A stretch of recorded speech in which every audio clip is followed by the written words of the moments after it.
What's up, everybody? Welcome to AEW Uncensored. Here with my boy Alan.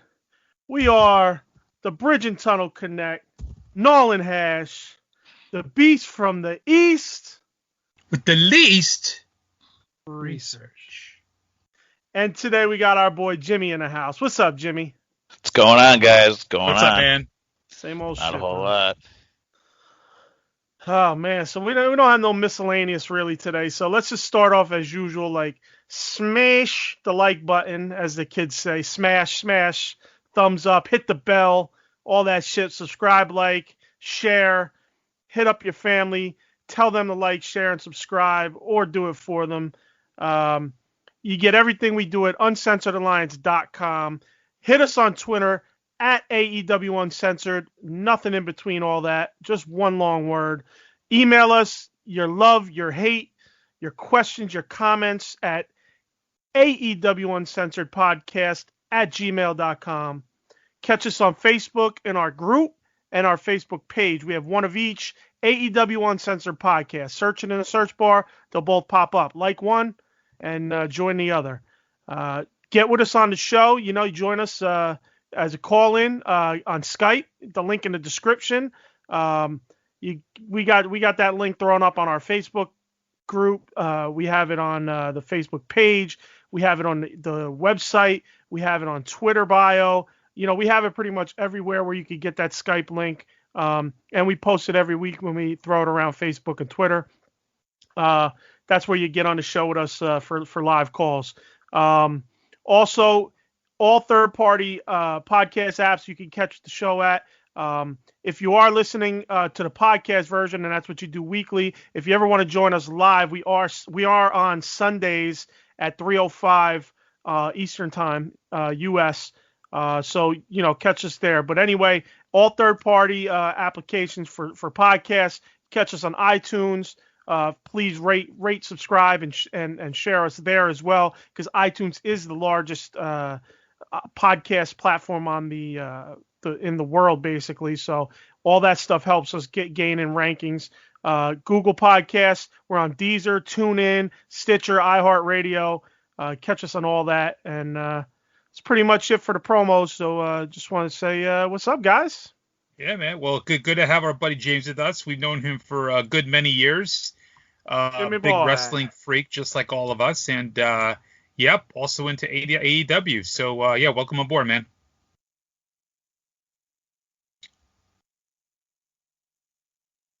The hell happened to your audio, bro? Is he there speechless? We go. There you go. This fucking guy. First time on, he's got audio, then he mutes us. Come on, man. Dude, hey, I got to figure out how all this shit works. I mean, as it is, I'm on my cell phone, couldn't get the laptop. I told you guys, I'm not a tech guy. So, but yeah, thanks for having me. We go way back. Yep. Years and years. So it's good to be here, though.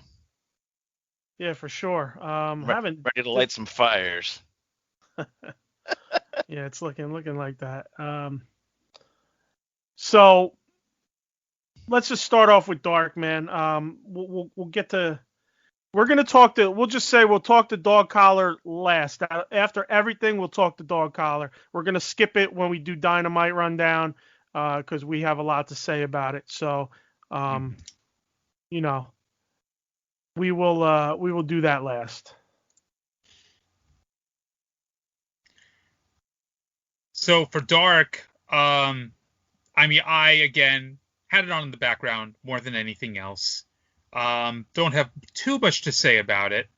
It does feel like, again, we keep talking about how we think AEW is listening to us, and I think Brandy is listening to us, because she was fighting through a bit less molasses, I think, on Tuesday night.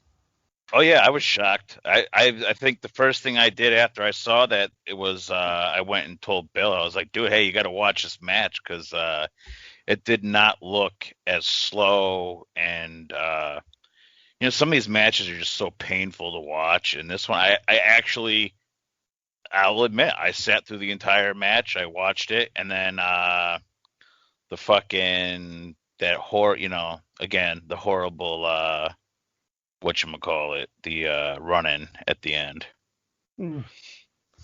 Well, this is, again, a storytelling problem, and I feel like you're going to be able to take a shot every time I say that when we're doing this show when it comes to AEW. But again, I don't understand the whole thing with Red Velvet. I mean, yeah, she was attacked, but she also was, pretty much at odds with Brandy, and they're not really having a clear path of what they're doing with her. So I don't know what happened to Allie. I was saying this to you guys yesterday. I feel like Allie's disappeared. I don't know whether or not she got sick. It didn't look like there's anything going on her Instagram page to show anything being wrong. But really, you would think that she would be in that spot, and there is no more Nightmare Sisters, I guess, for the time being. They just dropped Allie completely, which is, at least for me, very disappointing. Yeah, she's vanished off the. It's funny because believe it or not, I didn't realize it till you mentioned that while we were chatting last night. That she kind of fell off the map. Like I said, I feel maybe she was caught up in that whole group of people that were in a circle that possibly had COVID implications. Yeah. So that's the only thing I could guess. But then again, her husband, he's been there, right? Yeah, he's there. He's definitely been there. So I mean, I guess we'll see if there is something up with her on that end, within the next week or so, whether or not she appears again. But what? You know what? Maybe he wasn't, because remember Butcher fought Mox and was Blade with Eddy? You know what? I'm trying to remember now. Blade, the last time I saw sure. Blade was at the end of Dynamite when they did the big, everybody pile in the ring to celebrate Jericho. So he was there. Okay. At the end of the episode, if I remember right. Okay. I think you could be right. I'm trying to remember exactly who was there, but you could be right. Yeah. So who knows? I mean, to be honest with you, think we don't. What is it? Least research. So yes, exactly. we're going off we're memory. Not seeing Allie. Yeah, I'm not seeing Allie. That's making me unhappy, and so I should be doing more research as to why I'm not seeing her. Yeah. I'm sorry. I'm a little out of sorts, guys. I fucked up and didn't launch the show, so I came in a little into what you started there, Alan, for Dark.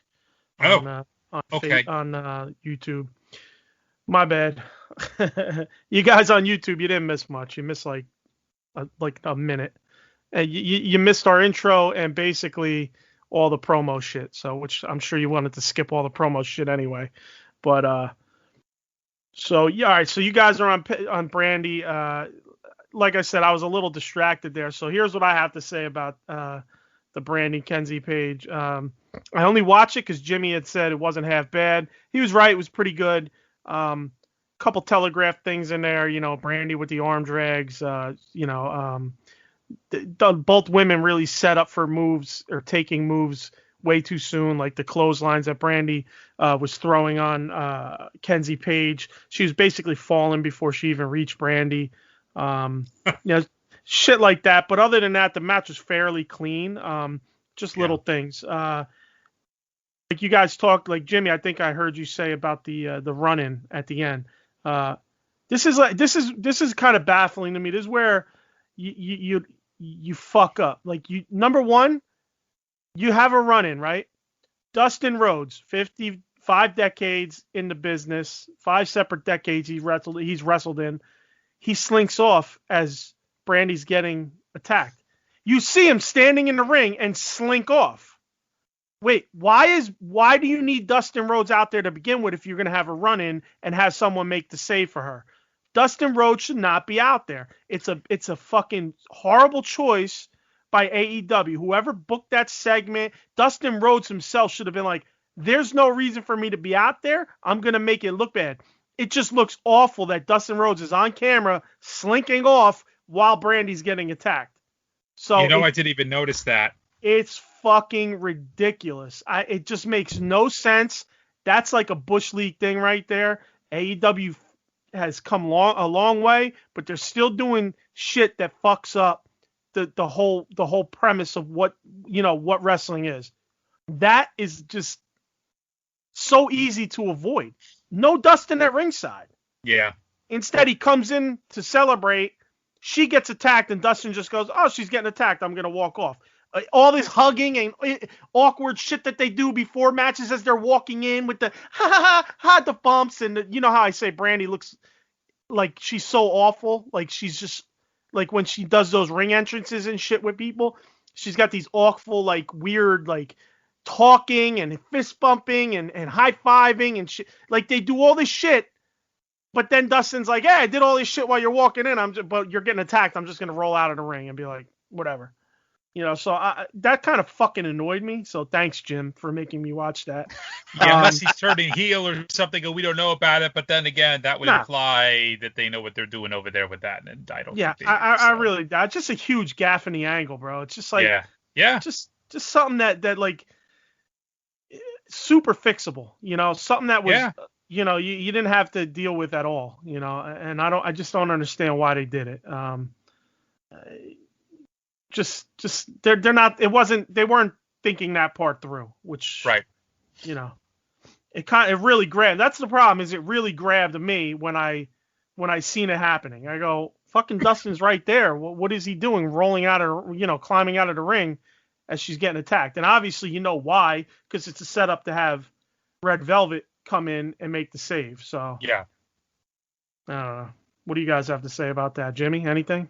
About the running and the save, that you know, I missed the whole Dustin thing, so I watched it. I watched the match. You know, I saw the run in when it happened. I just kind of, you know, I don't even remember what the hell I was working on. I was working on something. I went back to what I was doing because, like, yet again, you know, here's, you know, being my first time out, you guys, my two biggest problems with AEW when it comes to, you know, just random little piddly shit is all the fucking run-ins.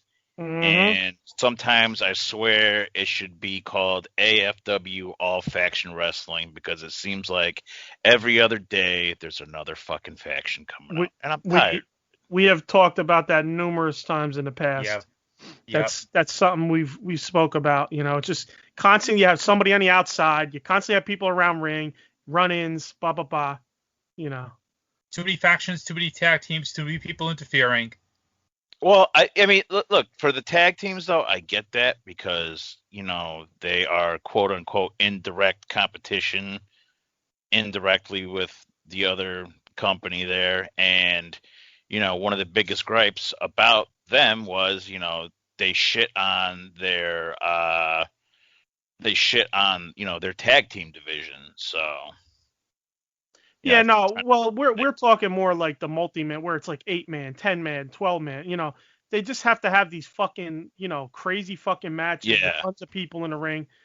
Tag teams is fine. You know, that's obvious, but you know, that's something we've really harped on. And honestly, I got to be honest. I mean, they've gotten way better at it since the last time we've really ripped them for it.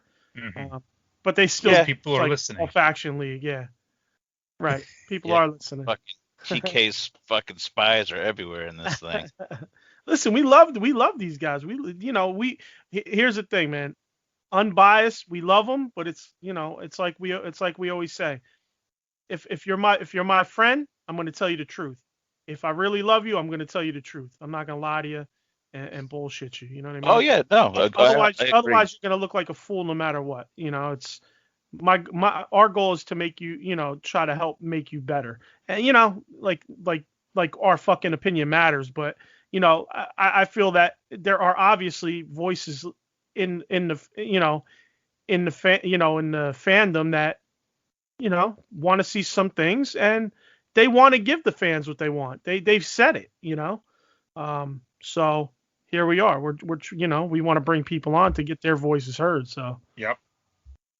And of course we're gonna get our voices heard because, you know, I never shut the fuck up. I love to complain. I fucking love to complain. It's like my life. So this is perfect for me. All right. So, moving on from that fucking little train wreck. We got Kingston does a promo, which, Alan, this is fucking great. Did you watch the Kingston promo? I did. Okay. Yeah, so, I mean, this is going to what Alan's harped on. Early on, I was like trying to give Janella and Kiss a chance. Then it just started once they became like solo. I was giving them a chance. Then when they got together, it got to be a fucking train wreck. And you know, the funny part is Alan really started ripping them recently, and I got to be honest, I was on board. You know, and fucking Kingston comes out with that promo and basically calls Janella and Kiss clowns, and you know, he basically did his work for us this week. You know, we don't even really have. I became a big Kingston fan after this. Yeah, we should just fucking put the Kingston promo. All right, this is our weekly Janella and Kiss segment, and just run the Kingston promo. You know. Yep. It was pretty good. Basically called them clowns, and yeah, I mean he got it right. It's kind of funny because I mean Kingston calls a lot of shit, legitimate shit out. And I guess they're doing it on purpose and all, but it was just pretty funny, ironic. Yeah, it is like that they use him as the voice of the, I guess, average wrestling fan who they're trying to make fun of, the things that average wrestling fans are going to make fun of. But ironically, they don't realize that they are giving him, I guess, as CM Punk used to be, this guy's the voice to the voiceless. He is actually legitimately critiquing things that have a problem. Well, we'll talk about this at the end, but I would love to see him come out next week and just talk about Dark Order. Maybe he could do our job for us there too. But we got a big job to do for that. So. Yeah, he's I liked it a lot, and then you know, I mean, all kidding aside, you know, great promo talking about Moxley. I'm glad that they actually put this onto Dark a little bit, so they're giving you a little bit of exclusive where he's talking about Moxley, talking about how he probably tapped out to the same move that he just made about to tap out to, and he's gonna make him scream I quit. And yeah, I like it. They're making him a legitimate threat. Yeah, the Kimura. Yeah. All right, so let's move to Silver and QT. I like Silver getting the win here. You know what I mean? Dude, you skipped over a whole. You skipped over. Wait. The Jurassic and the Job Squad. Come on, man. You watch. All right, you watch it. Okay, so you want to talk about this? If you want to talk about it, go ahead. I call them Lucha Jurassics Express or whatever the fuck I call them. I don't even know their name. We need a T-shirt that says Jungle Express, Lucha Express, Jurassic, and whatever the fuck else I call them with X's through it to form the actual tag team name. You know what I mean? Here's the thing with these guys. I want to, like Kenny, what up? Two things. I want to see a singles run from these guys. I can't do. It's just bad. It don't look right. Then you got fucking Inch High Private Eye, for those of you that are old enough to remember that. We're running around the fucking ring. It's just, it's. But the thing that killed me was you had this jobber. What was the guy's name? Eric Watts. Mm-hmm.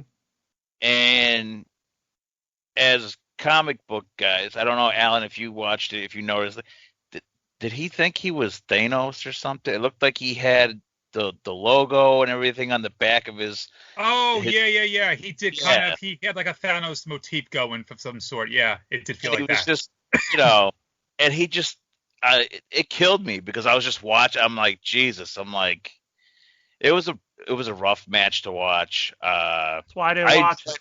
I didn't watching the two guys go, Watts and Luchasaurus go at it. But other than that, man, it was just, all I could think of was a singles push for these two. Mm-hmm. Or you need to have them. I know we're not going to get too far into it, but I was watching, when you watch the start of that fucking dog collar match and Silver's hanging on the ropes next to Brodie Lee, all I can think of was like evil Jurassic Express, the way Silver fucking dude. I love the way he plays the character with Brodie Lee, but Jesus Christ, I mean, just hanging all over. It was just, that's what I thought of for that. So that's why I had to bring that up. Everything else, not so much. We could skip a bunch of shit. Yeah, we've been calling for Jungle Boy to be out on his own for a while. For a while now, and he really, it's really a disservice to him that he's not at this point. It just Big time. is. Big time. Well, yeah. Well, especially after coming off of that match with Jericho, and because I think Luchasaurus was injured at the time or something, and it was just I don't know. I'd like to see the guy. I'd like to see them both because I think, you mean they're both the singles? Yeah. Yeah. Because the molasses wall man, Luchasaurus, the molasses wall man himself. Oh my god. Hey, you never know. I mean, look, Brandy made some changes, so got him. Man. All right, fuck this shit. Let's move to QT because we got a lot to talk about at the end. Yeah. So. Yeah. Let's move to QT and Silver. I like that Silver got the win here. The only thing that I didn't like about this match was literally the ending. You had 3 Dark Order guys flying past the ref, basically right on the side. He was right there, so it's like there's no surprise. You should have came from the hard camera angle, not the side of the stage. You know what I mean? Instead, they come from the side of the stage, run in. He's like basically looking at them fly in one at a time while he's trying to, watch the brawl outside the to the back. And it's like, come on, man. But other than that, I like, I'm glad that Silver got the win. Man, the more I see him, the smaller he gets. He's definitely for me like what's up, George? George is out in Australia. What's up, man? Thanks for joining us, man. I know it's probably like 5, 6 o'clock in the morning over there. So for me, I love Silver, but he's so tiny, bro. So tiny. Yeah, he is. He's as big as a minute, as they like to say. I mean, he's as wide as he is tall. That's the thing, I love the dude. I mean, I fucking shout him out constantly on Twitter, He's basically a 2x4. Brodie Lee and all the Dark Order go, it's Tuesday. You know what that means? I go, yeah, John Silver's the greatest thing going in wrestling today. That's what every time they post that and I see it, that's what I comment. You know what I mean? Like, because John Silver's killing it, bro. Like, so I'm not trying to hate on him, dude. But I think he's probably slotted where he's gonna be. I think so. No disrespect, because like I said, I love the dude, but. Yeah. I don't hate on Marco Stunt. I think a lot of shit they did with him was stupid. Like, I don't hate on the guy. He's just never going to be, Well, that's unless they bring back, genuine, WCW era cruiserweight. A lot of these guys are going to be fucking, stuck. Most of these guys are like what cruiserweights were back then. So. Realistically, I mean, but that I agree. Okay, that Silver match, I'm gonna, all those guys run it. That threw me for a loop because as they're getting, tossed out of the ring, missing whatever, I first thought, I said, well, fuck, here we go again. There's another Dark Order loss. Like, way to take the wind out of their sails. And then he picks up the win, and I was like, well, holy shit. I was like, I was happy for him. Little did I know, the kick in the dick I was going to get later, but, again, I do. I really like Silver too. He's very charismatic. He's just funny. He really, if you didn't see him standing next to some of these other guys, if they just had a chest up shot, the way he carries himself and does everything, you'd swear he's just as big as everybody else. Yeah, it's true. Unfortunately, he's as short as you, so. Got him. Hey, that's all right. Put me next to Marco Stunt. That's true, man. I had to get that shot, bro. I had to. You're the Jolly Green Giant compared to Marco Stunt, so. Yeah. Yep. So Kenny in the chat says that muscle hamster John Silver needs to be protected at all times. He's great. 100%. 100%. All right, man. Let's move to the next thing. Like, for me, I have next. Jimmy probably got everybody here. I got Sean Dean and Helico.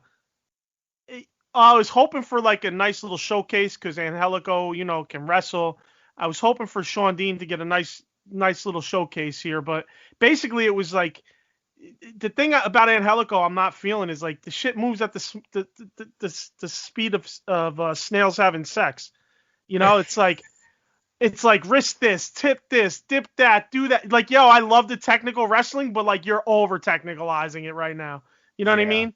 It's like there's I love it and I want it back, but now you're going too far the other way with it. You know what I mean? Where it's like basically a whole match is tiptoeing and twisting and thumb bending and my pinky twist into a fucking, it's like, bro, okay, man. So basically Sean Dean got a little bit of offense off and that was it. So other than that, I mean, it kind of fucking ruined it because I wanted to see Sean Dean get in there with somebody, at a decent caliber and have a good match back and forth. And it really didn't happen. You know what I mean? Yeah, I agree. Yeah, I didn't even really pay too much attention to that one. I caught his Angelico's submission at the end. That was. I caught that out of the corner of my eyes. Oh, holy shit! Okay, that was, it was nice. But other than that, it just wasn't for me. Yeah, it was too slow. He's got some nice submissions and shit. Yeah, it's just like literally in the first whole half of the match was literally like snails having sex, bro. Just like, well, when is this gonna fucking end? Just can we stop this? Yeah. They probably don't even have sex. I think they probably slide over each other's slime, and that's how they. But I don't know. I'm just fucking trying to come up with the slowest shit I could think of. Do you have anything in between Silver and Angelico and Dean that I maybe missed that you want to talk about, Jimmy? No, I got nothing. I mean, it was. I drew a lot of lines through those matches just because Yeah. I mean. Oh wait, well, yeah, well, no. The only thing I did watch, I mean, obviously because I'm a fan, is I did watch, Eddie. We already talked about it, but I watched Eddie squash. Oh yeah. Name is, and that was it. Yeah, it's a pretty straightforward match. Not much to talk about. No. Slap the fuck out of M'Baku and M'Badu. All right. M'Badu. This is where we're having fucking problems again. I told this guy. I love the guy. He needs a name change.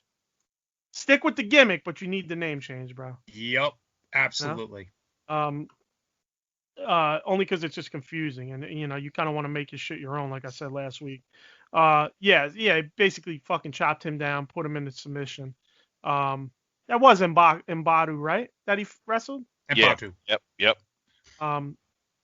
So then, of course, Lucha Brothers and Janella and Kiss. And basically all I have for this was finally Janella and Kiss didn't look like dog shit. Yeah. Match. Didn't look awful, but not great either, It's like somebody pulled aside Brandy, Janella, and Kiss and said, okay, for your matches tonight, we've been hearing all this shit from AEW Uncensored. Try not to suck so much, okay? They were like, okay. One major note I had, and maybe I'm not 100% on this because my hearing is shit most of the time, but was it me or was it Eddie who shouted out, hey, you just hear it, I don't know, a few minutes into the match, all you hear is, hey, Sonny, you suck. I didn't hear that. I did hear that. It was Eddie, and I start dying laughing. Yeah, I did hear that. Oh, my God, I wish I heard that. It's actually hard not to hear it because it's not like there's a ton of people there, Yeah, but I don't focus. Like, I really don't focus. Even this match, I wasn't paying close attention to. Right. I did at times, but so I kind of watched how Janella and Kiss were doing, but I didn't hear that because I don't.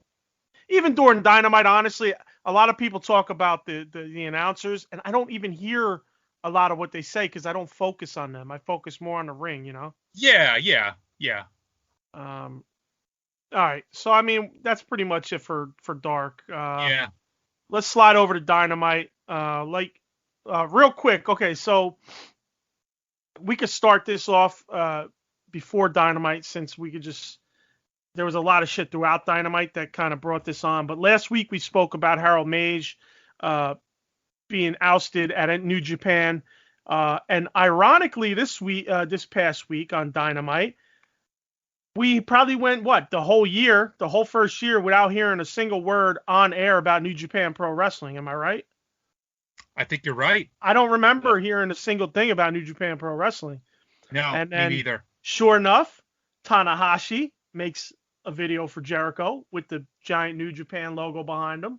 That had to be approved, I'm sure, through the office in New Japan. And then we get the Archer match with Moxley mentioned. Finally, they've never mentioned it.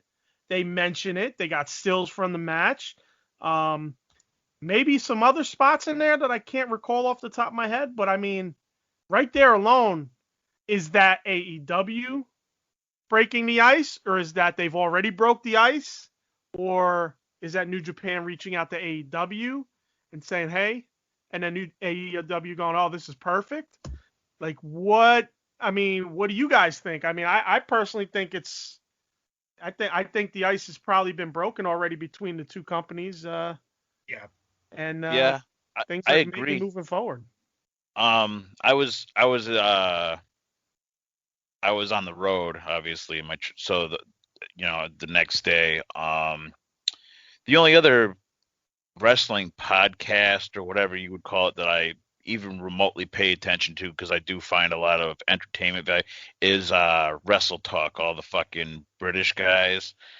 And they've had this long standing gimmick when anytime anybody leaves a promotion, especially AEW or WWE, they're always like, oh, such and such to AEW confirmed, and they fist pump. So yeah, I hadn't even watched Dynamite. I caught the snippets, whatever. So they stole that from Matt Cardona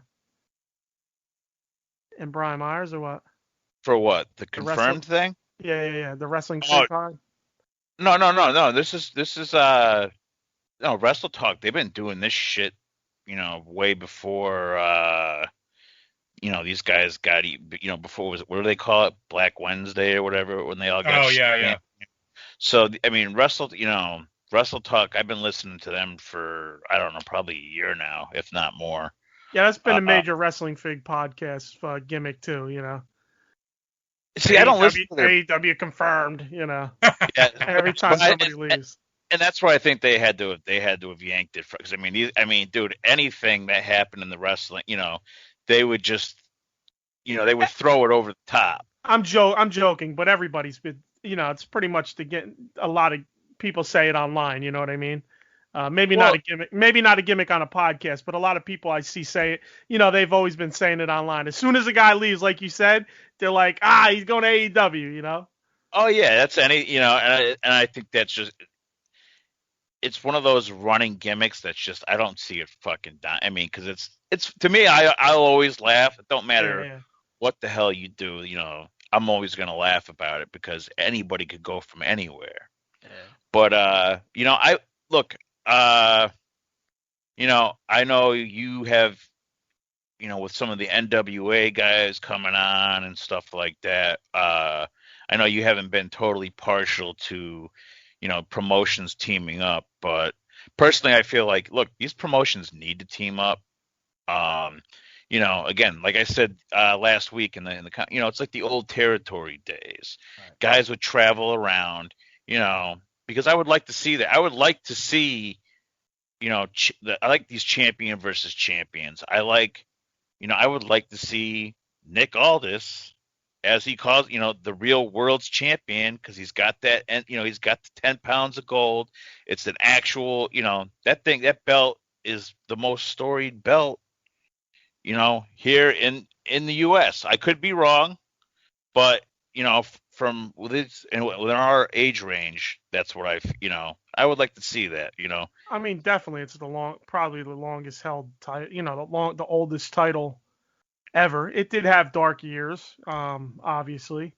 Oh yeah, from the early '90s on, but hopefully the new NWA Power with Billy Corgan and all is gonna reinvent that. I mean, seems like they're starting to get picked back up with that. I don't know anything directly, But they were doing something with some promotion out of California. yeah, wrestling in Hollywood, wrestling from Hollywood or something like that. Something like that. Yeah, it was on Yeah. Fight or whatever.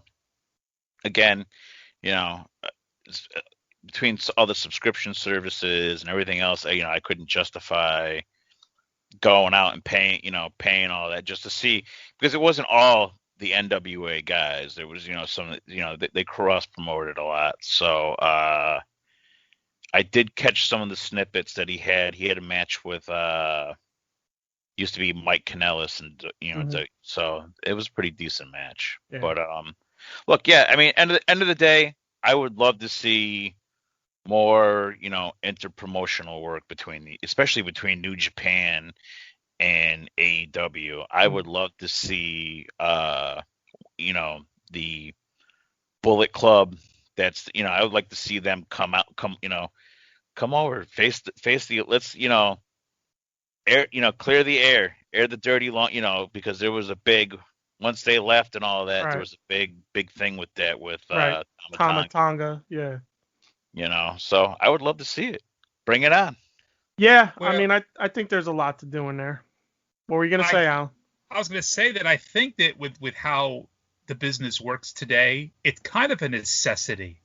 The teaming up of promotions, being able to pool together their resources.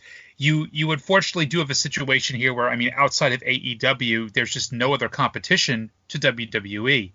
And so it behooves these guys to try to figure out a way to team up and to try to get themselves together. Like, I always wonder, I always have this what if scenario in my head of what would have happened, back in the mid 80s, if you did have a number of these promotions kind of pooling together. They probably still wouldn't have been able to do anything against McMahon's money, but I wonder what that could have possibly produced. You know what I mean? Yeah. Because when you think about it, the WWF back in the 80s really was pulling together guys from different companies. And that they made like an all-star team. You kind of figure like you can have something like that if you do have these promotions being able to band together. Well, I think what happened was a lot of that talent was going to WWF because he was offering crazy money. And then Crockett tried to do the same when he bought out Watts for Mid-South. He brought them into the fold. He got a hell of a lot of great talent. But a lot of talent had dispersed by then to the WWF. And then McMahon just went about systematically going through each territory and just buying them out just so he could have the television rights, which, as much as I hate the guy, was genius. As much as I feel it killed wrestling, was genius. Oh, yeah. I mean, what more can you say, man? I mean, I got to give him that. As much, literally hate the man. I really hate the guy. But I mean, it is what it is. You got to give it where it's due, and right there it's due. So, I think that, even had a lot of these smaller companies were more interested in getting the money than doing business. It was more like, all right, whatever, let me just get the money and get the fuck out of here. Yeah. So, I mean, anyway, with current wrestling, the good thing about New Japan and AEW is they could bring some of the young boys in for excursions. Yep. Which are like years, 2-year things. I mean, look, that's the reason New Japan and Impact, that's why New Japan lost TV, because they wouldn't work with Impact, because Impact fucked up Okada. And then look, Okada becomes one of the greatest wrestlers on the planet. But they didn't like how he was treated when he was with Impact, or TNA, whatever the fuck you want to call it at the time. At least I don't know anything directly about what they did wrong with him. I just heard the story. But you could get an Okada in the future with AEW, easily. Who's the kid that Moxley was working with before, and they sent him to the US? I don't know the guy's name. Japanese guy. Oh crap! I know who you're talking about, but I can't remember his name either. But I know exactly in my head who you're talking about. Yeah, I don't know, man. I'm sorry. Sorry out there if you're listening, you're screaming at your stereo or whatever. But he you never know. I believe they sent him to the U.S. for New Japan U.S. To work out here. So who knows? Maybe he ends up in AEW and again working with Moxley, for a while. That'd be great. Yeah, that would be awesome. Yeah. And there's some history there. I mean, that's Right, a great right. point. There's history, and they could actually play on that. Yeah, and there's stuff you can do with a lot of these guys, and it's almost like you take it like WCW. You get 6 weeks. You have some of your talent go over there for 6 weeks. You bring some of their talent over here for 6 weeks. That type of deal. It was really great when I was a kid. Like that's how I became a Liger and a Muda fan and a Sasuke and Hase and all these guys. That's how I knew New Japan. New Japan wasn't hot in the 90s, bro. Everybody sucked the All Japan dick, bro. I've always been a New Japan fan because of what they did with WCW. Yep. All Japan, of course, was the hard-hitting, shoots strong style, but New Japan was the more a little more US style, they had the flair with the Muda, they had that little bit of westernization in their wrestling, not a ton of it, but more so they were more open to what we were doing over here wrestling wise. That's right. So I love that and I feel like that would be great for kids to see guys over there that of course adult guys who watch wrestling are going to seek out New Japan, and they can now. It's a lot easier to get, but back then it wasn't easy to get, basically tape trading, and you had to be lucky. You had to be lucky to be in a spot maybe to get it on satellite or whatever. Well, I was going to say, I think tape trading was so huge back then for that very reason. Is that I think the majority of people being exposed to that material was via tape trading, which for the younger people out there, you guys have no idea how big tape trading was in the 90s and the early 2000s. It was how wrestling fans built up their library. Oh, it's just crazy, man. I mean, if anybody listens to Don Tony and Kevin Castle, Don Tony has talked about that many, many times, how he would do tape trading, and he still to this day, he just takes such pride in his tape traded library of what he's been able to obtain. And he didn't just do it with wrestling. He did it with baseball games too. He has almost every MLB game on video from 1970 through 2000, whatever. And he did that through tape trading. It was a big deal back in the day. And it's a lost art today, of course, for, many different reasons. Oh, I was big in. I got, I've converted a lot of my shit to DVD, and a lot stuff that hasn't been converted, I've just found on DVD, so I don't have to convert it. And then I went from DVD to digital ISO files.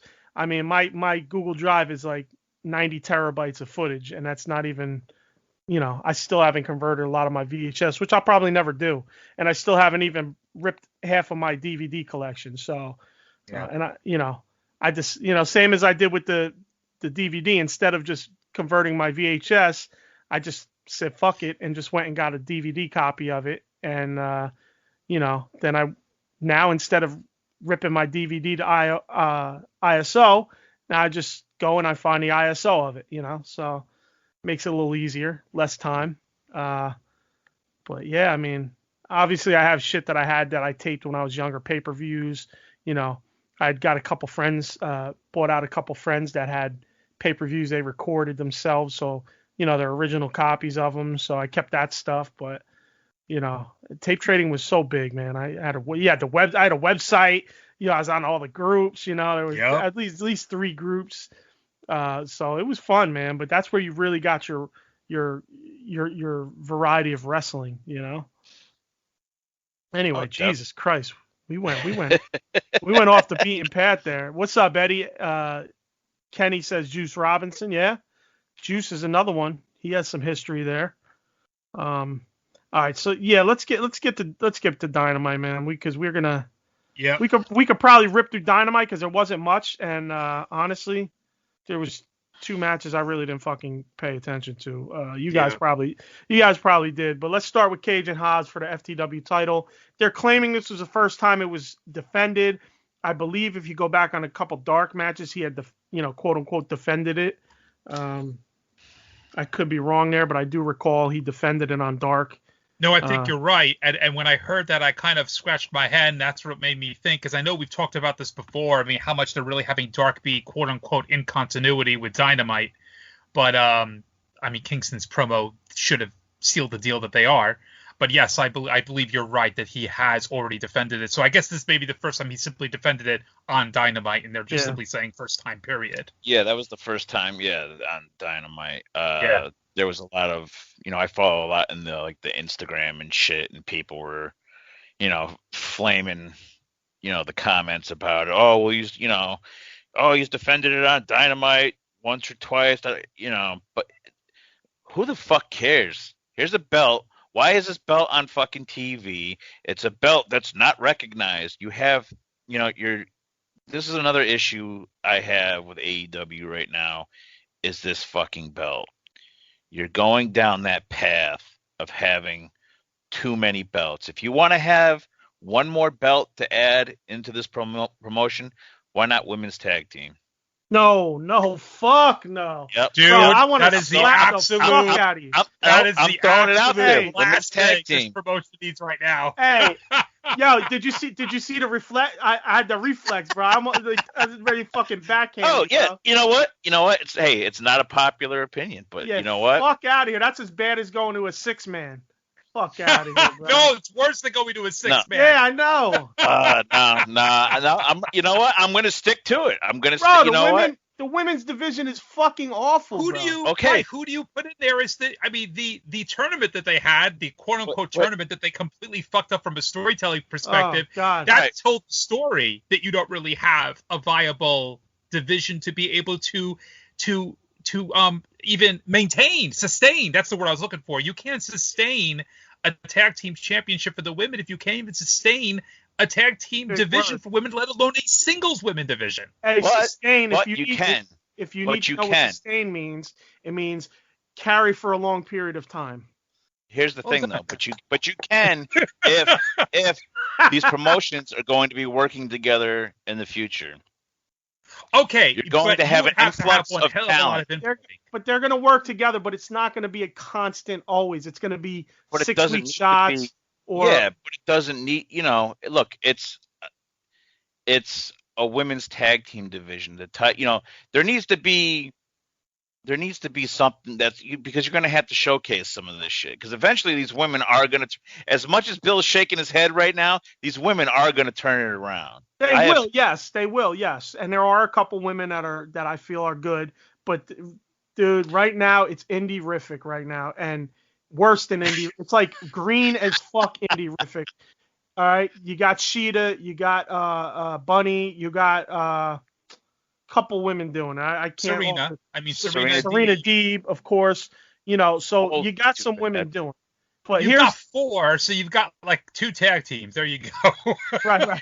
What was the other girl? I always forget her name. The girl that came over with Shida, the little tiny first champ there. Yeah, Riho. That's it. Yeah, well, she can't come back right now because of the COVID. But all right, let me put it to you like this: they can't get on the same page with 2 people in the fucking ring.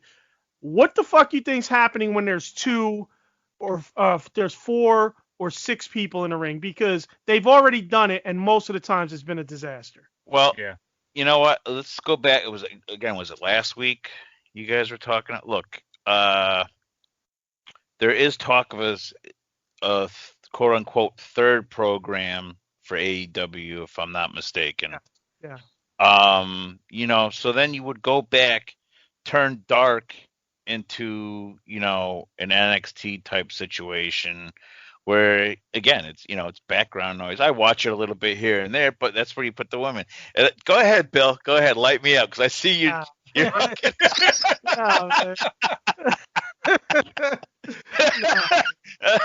Hey, listen, you'll never see a more supportive person of AEW's women than me. As much as I'll dog them, I support them. And you could ask Alan, you could ask Eddy. I hate women's wrestling. It's true. That's why I'm so surprised that you say that, because you can't stand it. Listen, call me a misogynist or whatever the fuck you want. Hate me for this. I don't care. You're out there and you're sensitive to this shit. But I have felt that valets are great. Women wrestling, not so much. I've never thought that there was many that I really feel I can enjoy watching. All right, I haven't watched WWE in a long time, at all. It's not a long time, but I haven't seen. They have basically put women's wrestling on the map in America. Yeah. So I don't know. Here's the deal. Listen, they used to rip women's panties off and I used to be there. Then they had the Divas thing where it was all about sex and titties. So all these women just went and got titties and plastic surgery just to look hot. They couldn't wrestle for dick, apparently. I didn't watch a lot of it, but from every little clip that I've seen, they couldn't wrestle for dick. Okay, maybe you're getting better with Asukas and Charlotte Flairs and shit. Apparently you are. That's what everybody says. They love women's wrestling, but let's be real. These guys that claim they love women's wrestling, they love the titties, they love the ass, they love the makeup, they love the fucking plastic surgery. Stop fronting. Because as soon as the titty slips, they're all on the internet fucking dissecting it. So let's stop acting like men enjoy women wrestling, okay? So let's stop. I have changed my ways to a degree. I still think they suck so far in AEW, but I support them, and I hope they get better, and I want them to get better. And, of course, I have ones that I enjoy and think are doing great. Shida, Serena Deeb, the Bunny, Allie, a.k.a. Allie. Ty Conti. Tay Conti. Yeah, I think Ty Conti's awesome. Definitely a star. Right. So I think Anna Jay's got a lot of potential for how green she is. Yep. A little more flair in her step, and I think that would be, that would turn her around. Eddie says, Eddie says in the chat, "Oh damn, he probably never thought I'd do this on this because I've been trying not to cross lines like since the beginning of the show, but I have to cross this line now that you kind of bring it to the forefront. So I have to get the honest opinion out there. Like I said, I won't say anything about WWF the last 10 years or so because I don't watch it. And I didn't watch even back when they were tearing panties off. I didn't ever tuned in for that shit. I was a Nitro guy, whatever. So, but I mean, to be honest, and I don't want to get too off track, but what I will say is what revolutionized the women's wrestling in this country, at least, has certainly been NXT circa 2013 through 2016. Okay. You had the Charlotte Flairs, you had the Sasha Banks, the Becky Lynch, the Bayley. Okay. As silly as some of these, characters are certainly today in WWE, in NXT, they were very impressive. Okay. Very impressive. And to a point where I was shocked at how they had developed. And I think that's what's got people back on the train.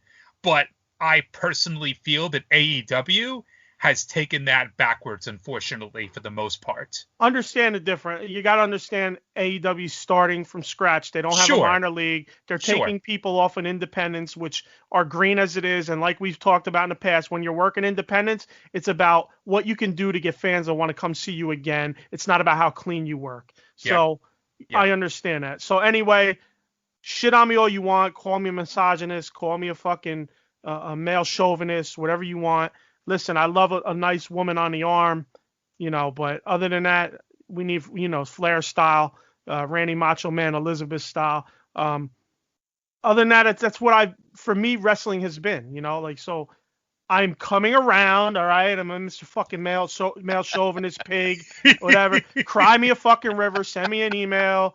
Hit me on Twitter. I handle the Twitter mostly. Hit me up anywhere. I don't give a fuck. I mean, it is what it is. Take your mom's phone, take a stranger's phone, take a baby's phone, hit him up and say, I just told this guy he was a male chauvinist on your phone, so be happy. Here, take it back.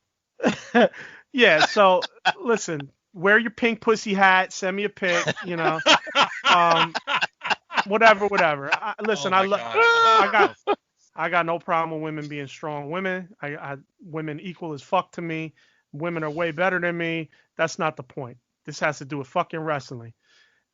Eddie says, you pig. Mary's going to come in and slap you upside the head when this is over. Nah, because she's fucking does better than me. So who the fuck am I? I'm just saying, man. It's just my feeling on wrestling, and I'm changing it around. But anyway, we're way the fuck off topic. Yeah. Let's get back on track because we got a lot of talk. Okay, so fuck, man. Where did that go? You and your fucking tag title. Yeah, it was Jimmy's tag team women's division conference. Yeah, I'll take I shit on that what the fuck title. I'll take it. Yeah, Alan's about to lose his connection. I am. Think about that joke. You know what that joke means. Oh. Oh, my connection's bad. I gotta go. Oh, that's pretty funny. That was fucking good, Eddie. But yeah, I would see like a U.S. style title more so than anything. All right. Anyway, Cage and Hobbs.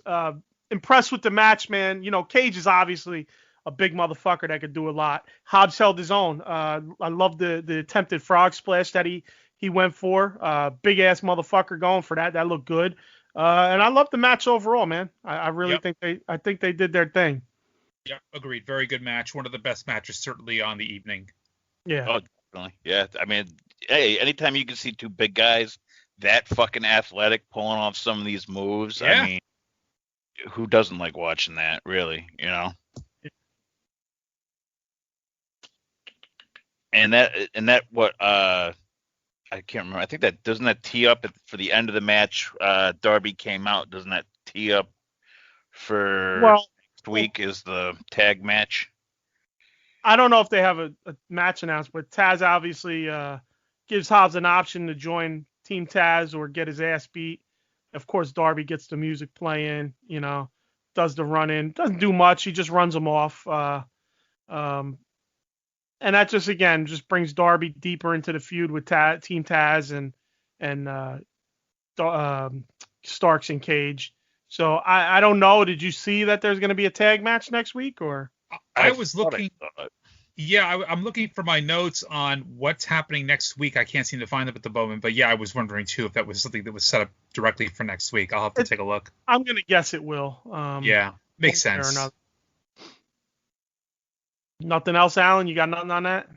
Nah, nothing else. Like I said, great match. I definitely think it was one of the best matches on the evening. It was great. Very good chemistry between the two of them. All right. You get the Lance Archer promo mentioning him and Mox in New Japan, which we spoke about. You know, so which is great. They're finally mentioning it. And of course, it sounds like a collabo possibly in the works. We spoke about that already. So we get FTR and Hybrid 2. Didn't pay attention to this match, so you guys take it away. Yeah, I'll be honest. I didn't pay too much attention to either, but I did. I don't know. The Hybrid 2, again, outside of the name change that is definitely needed, I thought they did pretty well. I think that there was some good, ring chemistry with them, certainly with FTR. It was a relatively, I guess, shorter match than I was expecting for something like this. But no, it was good. I mean, FTR won, but I think the Hybrid 2 made a good showing for themselves. Again, they need to do something about the name. Other than that, I'd like to see them get more elevated in the tag team division. So, I thought it was an enjoyable match. Yeah, I didn't, I'm not a big fan of the Hybrid 2. I like some of this. Their entrance and shit fucking kills me every time, and that's kind of where, but they were facing the FTR. I thought, I actually, on the other hand, thought the match went longer than I thought it was going to go. I thought with everything you had on the card, I thought it was going to be a quick match. But they, I can't remember I can't remember if it was on Dynamite or Dark. They had mentioned, they have been on a streak, so that's what brought them up to where they're at right now. It was a good match, and again at the end, I liked seeing, fucking best friends still riding that fucking high, and kind of make it. I like, I feel whenever they poke fun at these guys, though, I think back to them being in WWE, the stupid bullshit, Vince was trying to put them through. So, they're kind of poking at him for it. But, I'm really ready for next week, especially after all the shit that happened this week. I think it's going to be a really good fucking tag match between them. Yeah, for sure. Yeah, you had the Bucks watching doing the old watching the like this was after the match. They show the Bucks watching, but it was like it was just a shot at WWF, like where they have wrestlers watching the match from the back, and they were even doing it over their back and shit. Yeah. They were like dramatizing it, and it's like it's kind of funny, but it's also like I think you're too in the weeds with it, and then they go, oh, are you spying? What's this camera doing here? Are you spying on us? And the super kick, and man, I don't. The Bucks are losing me, bro. They're really losing me. Agreed. Yeah. They're just I think this part of this whole gimmick that's turning them quote unquote heel or whatever the fuck you want to say is really falling short of the mark. There's so many better ways you could do it, and it's just falling short. And of course, like you mentioned, the hot dog, the FTR dressed up in hot dog suits, which was funny when Best Friends came out. That was pretty funny. Playing off the weenie comment that fucking Chuck said like 3 weeks ago or whatever. Not a bad promo, but then of course saying Khan gave them the title match next week on the anniversary show, so that was cool. But then they scuffle, the heels get ran off, whatever. Same, some wrestling shit. But I mean, what do you guys on the Bucks like? What you guys? I know you guys kind of agreed with me, but they've run out their welcome with me, honestly. I agree. I really think they need some time off fucking TV. Period. I didn't think about the whole watching the thing that just sent me over the edge. It was the super, like, dude, okay, enough of the fucking super kicks already. I've had enough. It's him on the they had Private Party take over their Instagram. And, over the AEW Instagrams, they go bang on the Bucks door to go talk to him, fucking super kick, super kick Tony Schiavone. It's just, I don't know. I think it's just too over the top. I think they need to just, take some time off. I think they're bringing too much BTE into AEW. All right. BTE is great at times for the reason of it being just ridiculous, you know what I mean? And obviously ridiculous. And I think at this point they're bringing obviously ridiculous into AEW when what you want to do is establish yourself as a top fucking team and a team that's going to be down and dirty or be arrogant, scummy motherfuckers. But super kicking random people is not going to make you that scummy, arrogant motherfucker. It's just goofy. It's borderlining on goofy. I will say I love Matt Jackson with the hair down. He looks way fucking more aggressive. He looks less like a fucking vagina and more like an aggressive fucking heel. Bill's on a roll today with today's show with the feminists out there. So take that to the bank, all right? Yeah. I do like that about the situation. Matt Jackson with the hair down. He did look better. I will say that is true. He looks way more heelish and he actually has a better look like that. Yes, agreed. His fat fucking face when he pulls his hair down is the worst. Them stupid fucking sideburns, Matt. The chops. Yeah, I fucking hate him, bro. Like, now, correct me if I'm wrong. Is this their first heel run? Honky tonk, man. Like their first actual heel run? They're starting. Well, okay, we're gathering that they're going into their first heel run in AEW. Yeah. Well, no, I'm just saying in general because I'm trying to think off the top of my head. I've never seen them really. They've been heels in New Japan. They did the heel shit. That's when they were best, when they were the little fucking arrogant pricks. And that's they're trying to get there, but they're being too cute about it and too off-putting about it, in my opinion. They're trying to get back there. They're trying to get back to what they were doing in New Japan under the Bullet Club and all that. Just rip the fucking Band-Aid off and get it over with. Do it, Yeah. I think, again, because let's Well, I'll fucking circle back to that whole New Japan, all that shit, the darker side of these guys at the end, because we're not. Yeah. But So because there was something at the end of that match with the after promo that kind of ties into that. But yeah, what you got next? Well, All we right. got the real quick before we move to that. Here's my thing about this Jericho thing. This shit made him more of a face than a heel. I was going to say mean? the same thing, actually. It did. I didn't know if you were going into that right there. I was actually going to go into this whole video montage thing. It's exactly what I was apologize. thinking. I didn't mean to cut you off. No, I thought you cool. might have been going into the next match. No. I was going exactly right into the Jericho thing, and I think you're absolutely right. You started off then. Go ahead. Well, yeah. I mean, yeah. You got the video messages. You got it from MJF, but then you get Shaquille O'Neal in there. You get Gene Simmons in there. You get all these guys in there, and I was thinking the same thing. I was like, this kind of is face turning him, even if that's not necessarily what they're looking to do. Having this does that. Tanahashi, the ultimate babyface, Yeah. And at the very end too, kind of the same thing. You got everybody. I mean, not to just jump to the end, but we'll talk about that. But yeah, with everybody coming out, it kind of they were heels. I believe they were all heels, so that worked. Oh, they were. Actually, you're right. I in my head first thing I go, this is what is this? This is fucking you can't all come out and celebrate with them. Then I realized it looked like it was all heels. So go ahead. Yeah. But these videos though did kind of like you would not see this to celebrate an anniversary of a heel wrestler. All these guys coming on and giving video tributes. It did kind of babyface him a bit too much having that. Yeah. Yeah, that was my feeling looking at those. So what?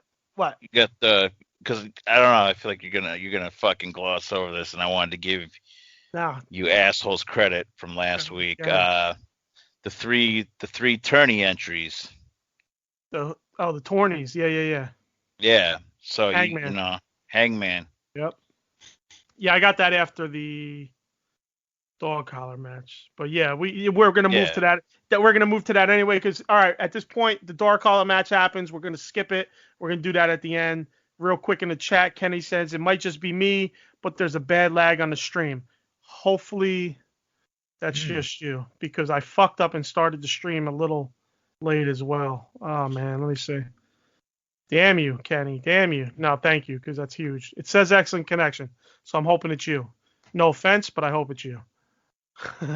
Yeah, if anybody else in the chat can speak to that as well, that's kind of what we should be doing. Is that if anybody else in the chat agrees, how are you guys finding the stream? Is it just one guy? Yeah, let us know. I will say this. I had noticed before, if we're talking about that, I will say sometimes I do notice Alan starts to kind of matrix his way across the. Oh, really? Bill, is my connection messed up?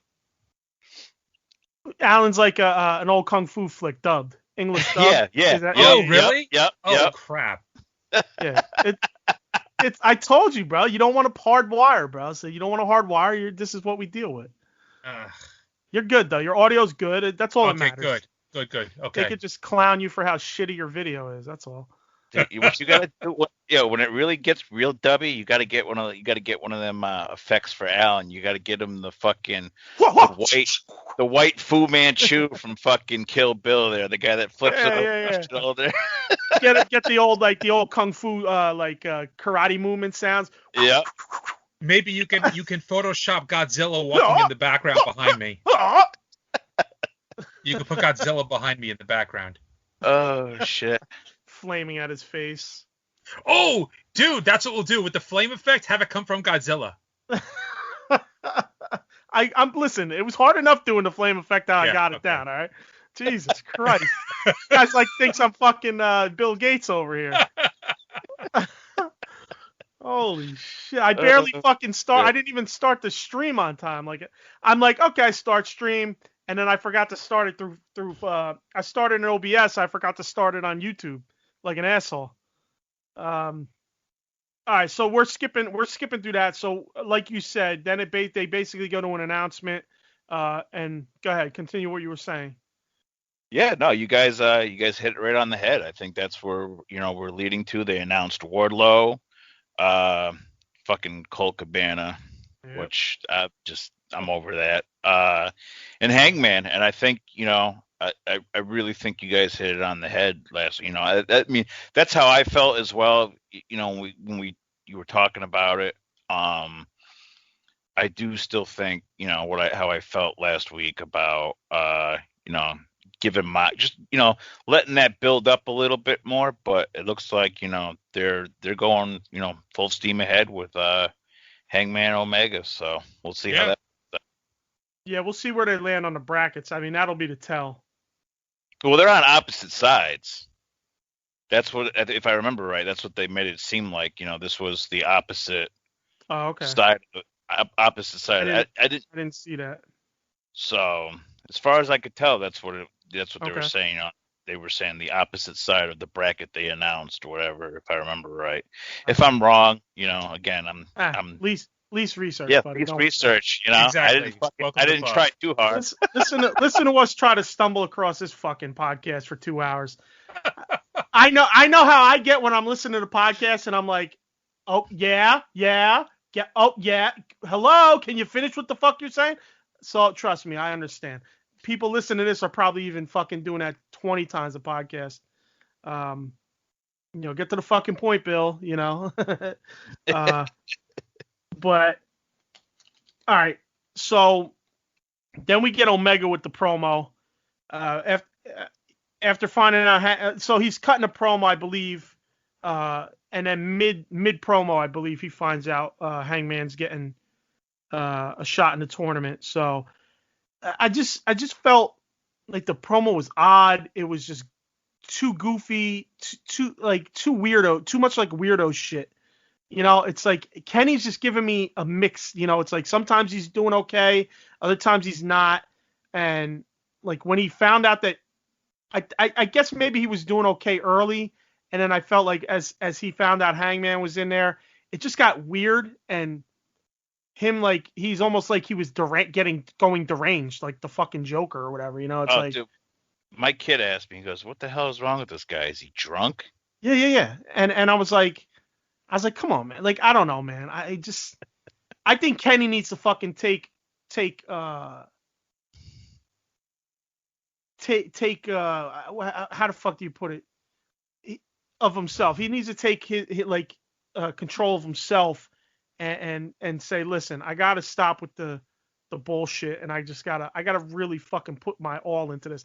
I feel like he's almost not putting his all into it. He'll put all into the ring, but when it comes to the promos, it's almost like wishy-washy, blah blah blah, BTE bullshit. You know what I mean? I think he's done so much of that BTE bullshit that he's just bringing it into his AEW promo shit. You know what I mean? I don't know. I'm as much as I want to get behind him and I want him to take the title, he's starting to make me wonder why. Because if he gets a title, he'll be popular with the people.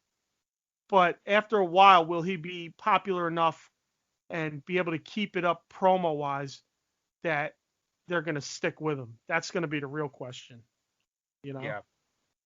Yeah, he's kind of, unfortunately, I think, taking a page out of the Bucks book with, it's a little bit too indie with the promo. It's like, I feel like I agree with you that, in the ring, he's been great, but he really does have to do something about what he's doing on the mic. I don't know if he's trying too hard because he's realizing that he has to have this be, a relatively slow burn with, getting involved with Paige, but it is off. It definitely did get off once he brought up Paige.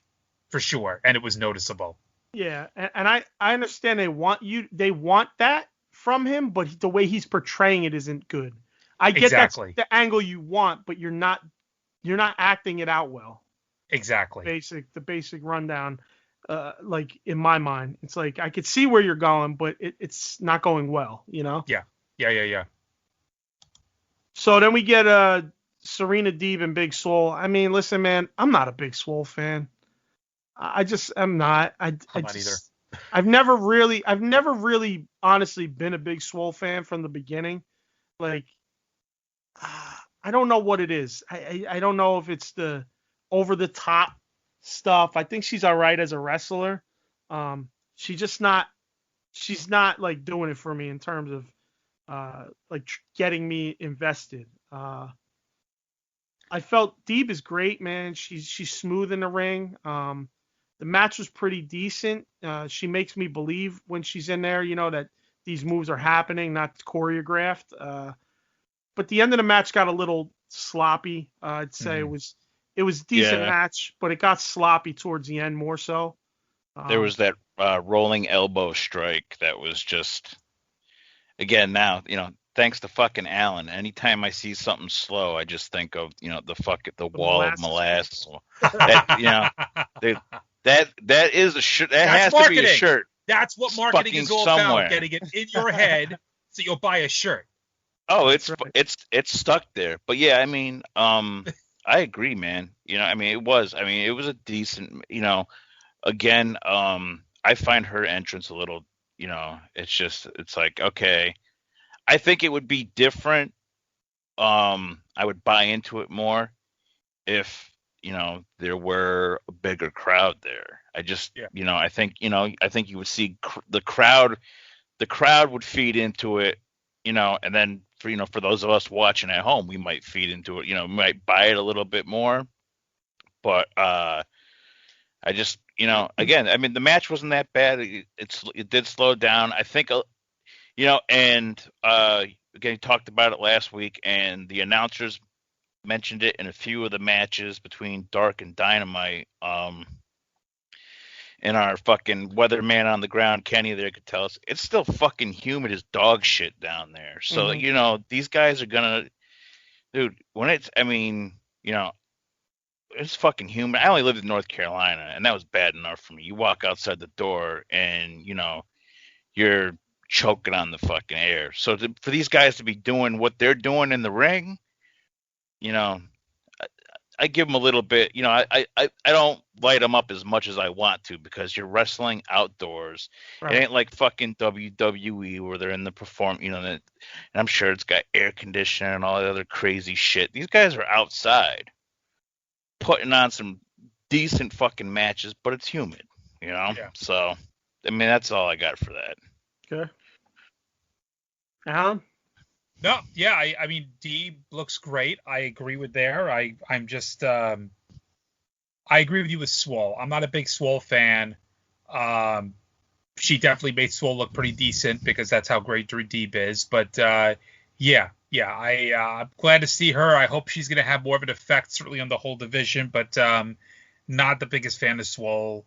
That's really all I've got.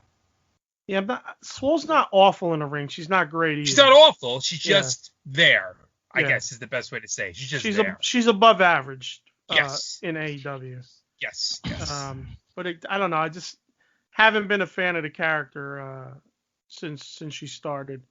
Same with Britt Baker. Britt Baker turned me around. Like I didn't really care much for her. I thought her wrestling sucked.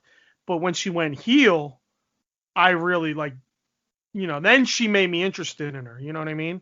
Her wrestling was almost secondary to me after that.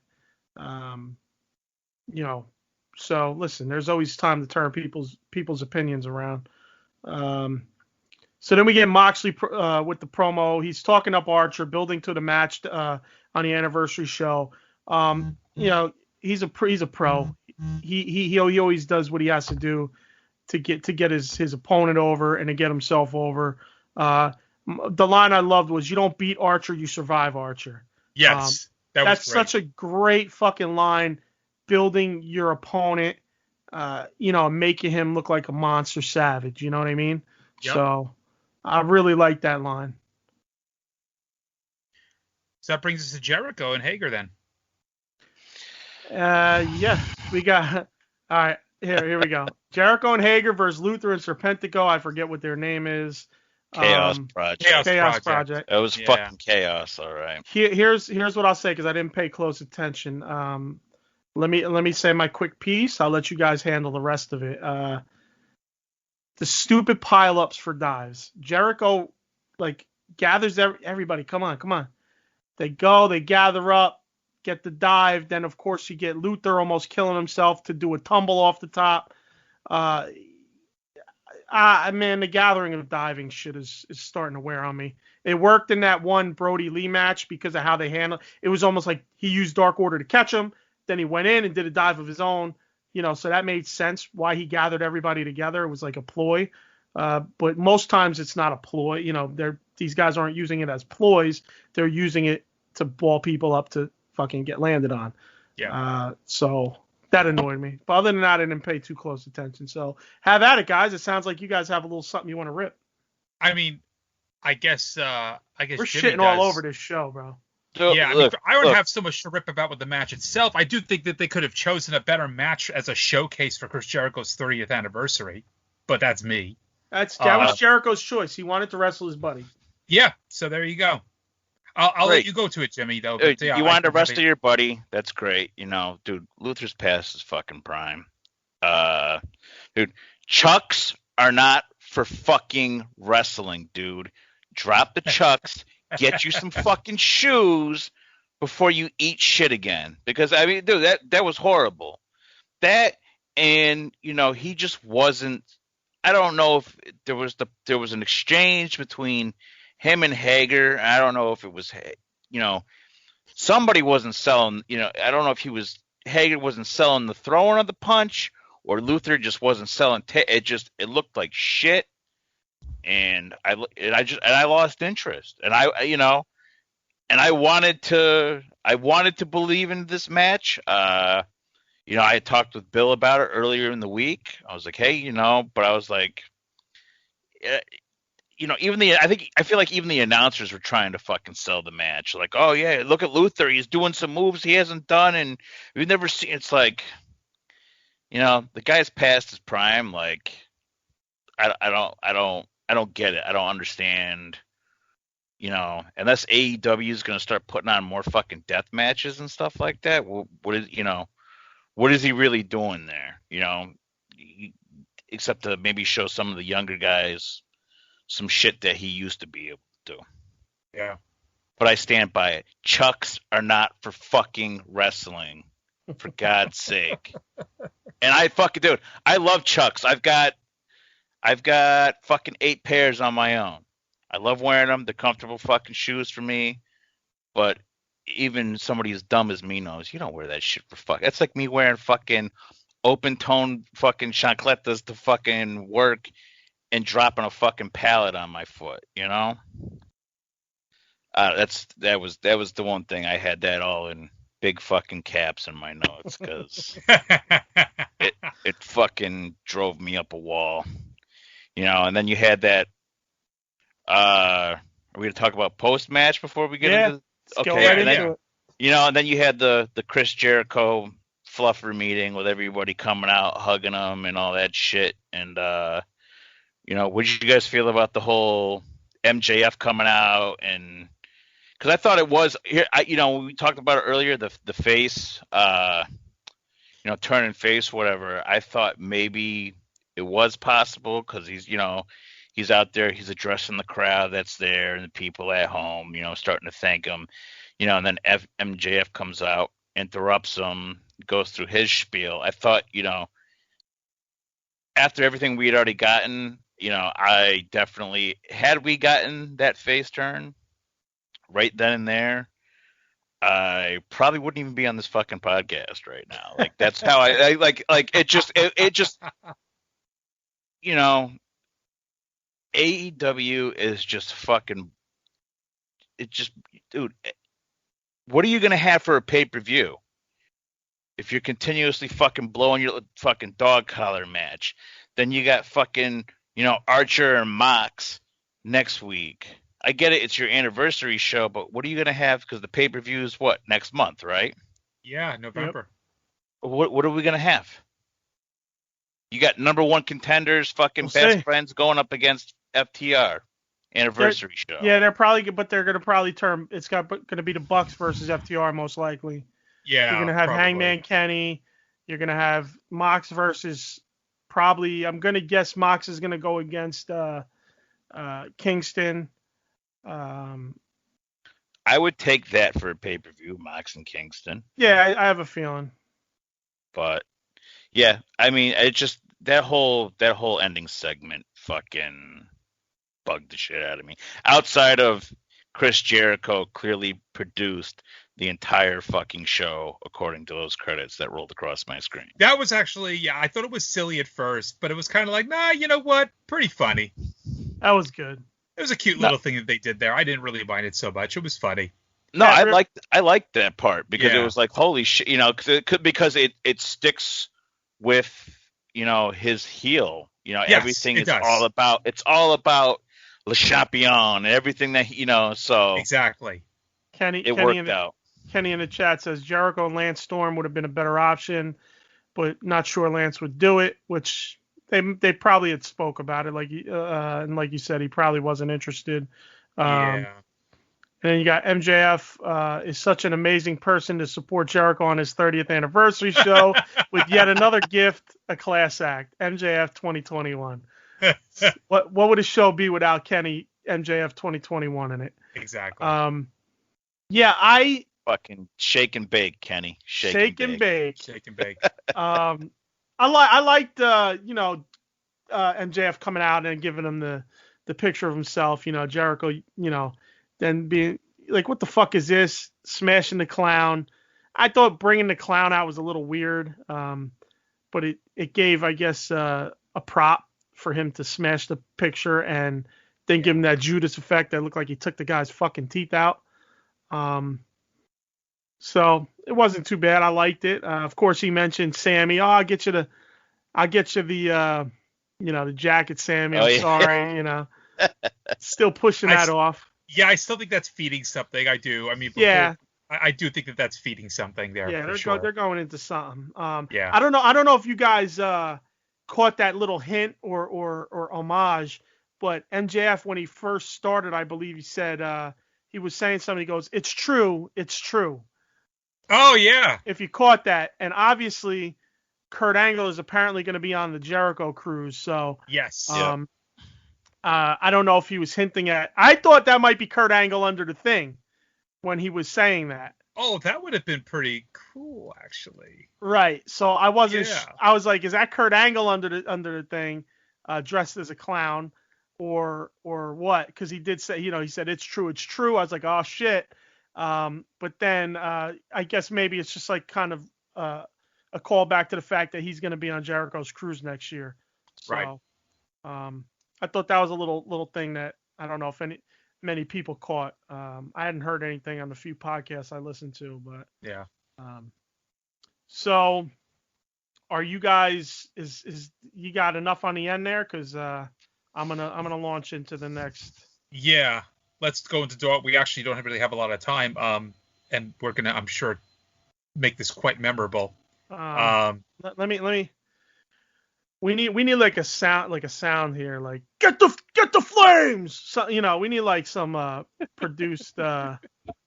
We need somebody to get the flames. We need somebody to produce us a Get the Flames segment.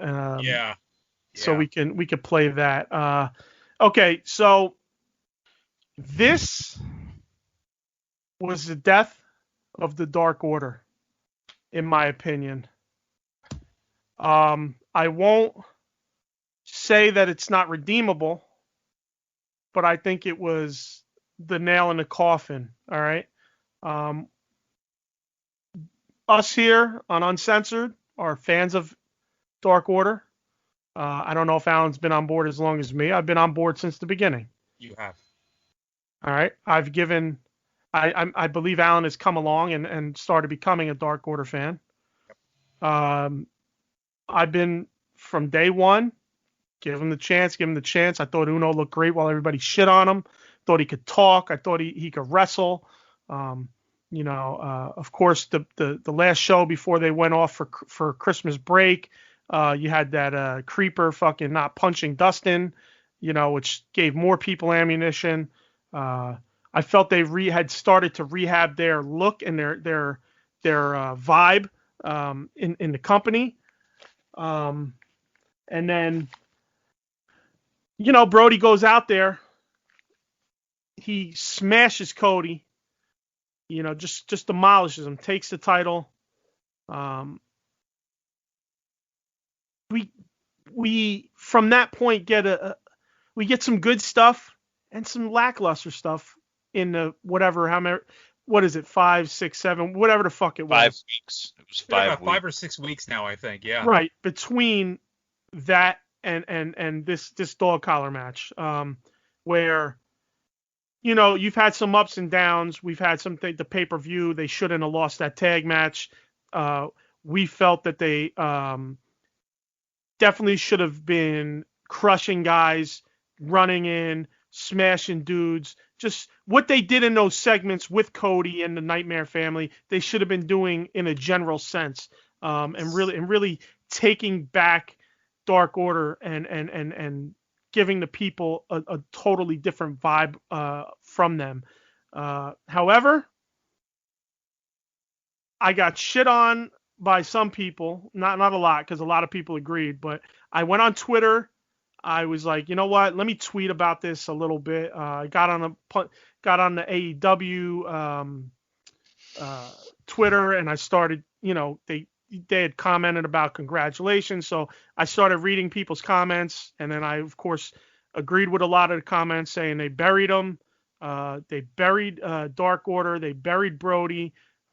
Then, of course, I got these people that they go, you don't know what buried means. Motherfucker, buried means a lot of things. I'm not talking Vince McMahon burying you because he hates you. I'm not talking Hulk Hogan burying you because he wants to be the man and he, God forbid, anybody politically gets above him. Not that kind of bury, man. There is a way to bury a person or a group or an angle just by booking it wrong. You're burying. So don't fucking tell me I don't know what burying is. All right. There's a lot of different terms. There's a lot of ways to say what burying people is. It's not just one particular way to bury a person. All right. And basically what AEW did was they buried Dark Order. I'm not going to say they didn't bury Brodie Lee per se as a wrestler, but in burying Dark Order, you're burying Brodie Lee. All right.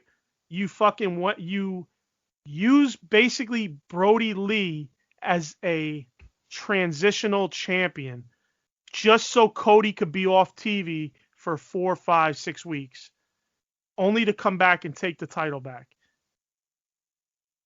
Okay, match aside, match was good. Match was pretty good. Couple little things. Goes back to something we talked about earlier. We'll get into that.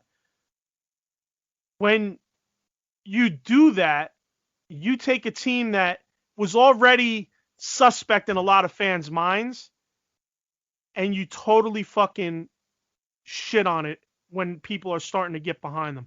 And the funny part is, looking at these tweets, I can see the people were getting behind them, because I'd say 80% of the tweets were against what went down, and they were like, this is fucking bullshit. They got buried. They got done wrong. So they were rehabilitating Dark Order in the eyes of the fans, and they basically shit all over them. And maybe the people, as in myself and Alan and people who support them, Jim. I don't know if you're a supporter of Dark Order. Fuck yeah. Okay, Jim, and these people that are now supporters that weren't early on, maybe they've I don't know. I can't think of the term. Like they've embattled them to now we're going to be bigger Dark Order fans and we're going to shout Dark Order louder. So hopefully that happens out of this. But just really fucking disappointed, man. I mean, we said it over the weeks. I don't know how many more ways we could say it. It was a ball drop, in my opinion. Can they get back the steam that they had with that title win? I don't know if they can. I don't know if they're planning to. I mean, what do you guys think? In terms of this whole scenario and what happened. I mean, we got Flames on for a fucking reason. So, do you remember how excited I was after that episode where Cody and his family get destroyed? Yeah. I was making NWO comparisons. I was saying I became a believer in AEW after this. This is what turned me into a fan. Yes. Anybody can use the word bury however they want. Right. This didn't bury Brodie Lee. This didn't bury the Dark Order. In my mind, and you want to say I'm exaggerating, you could say I'm exaggerating. This buried AEW. This buried the fucking wrestling business. Okay. This was the worst piece of garbage booking that I have seen ever since I became a wrestling fan back in 1984. All right? Damn. This was utter dog shit in the sense that you basically rewound this promotion to where it was before that night. Cody's champion again. Oh, we're going to defend this weekly again. Here comes Orange Cassidy. You're my next opponent. You could have taken everything that happened in the 6 weeks before this and flushed it down the toilet in terms of what happened here. 100%. It's as if it didn't happen. It's as if that entire block of time and block of episodes did not happen. I don't know who was responsible for this. I don't know. You would almost think if you were cynical enough that this was punishing Brodie Lee or punishing somebody with this kind of a decision. Because from a storytelling... That's a WWF fan maybe. fan mindset. I'm just saying. Maybe you're right. But I could see a cynical person thinking that because there's no other way to try to explain how this type of piss-poor storytelling makes it through to become part of a professionally produced wrestling program. I just can't understand it. It goes to what we spoke about last week where you didn't need to take the title off Cody for Cody to be off TV. No. You get him wrecked. Keeps the title. Brodie wrecks him. He's out for 5 weeks. Busted ribs, broken jaw. You give him a reason to be out 5 weeks. He maintains the title those 5 weeks. Okay? Like I said, Brodie did not have, I don't know if I said this on the show last week or if we were personally talking, Brodie did not have many defenses in that 4, 5, 6 week period, whatever the fuck it was. Yeah. So it wasn't the weekly Cody thing. So it was no loss of the TNT title being aired on television. You get what I'm saying? So for me, it's like you didn't even need to do this. You didn't need to prop the Dark Order up only to fucking rip them back down. You know what I'm saying? So, yeah, I'm sorry. I don't think they're redeemable after this. I don't think Dark Order's redeemable after this. I don't think Brodie's redeemable after this. I don't think this program, dude, they had such an opportunity. And I know we get shit on every time we make the NWO comparisons, but they had that opportunity where you could have turned this into that kind of a story with Dark Order just taking over, killing everybody, winning everything, beating the fuck out of people, having to call real ambulances, go out there and cause shit to happen where the cops have to show up thinking, what the fuck's going on? You could have had that, and they completely squandered it. And I said this to you guys privately. I'll say this here publicly. This is enough to make me not want to watch a show anymore. I'm doing it for this podcast.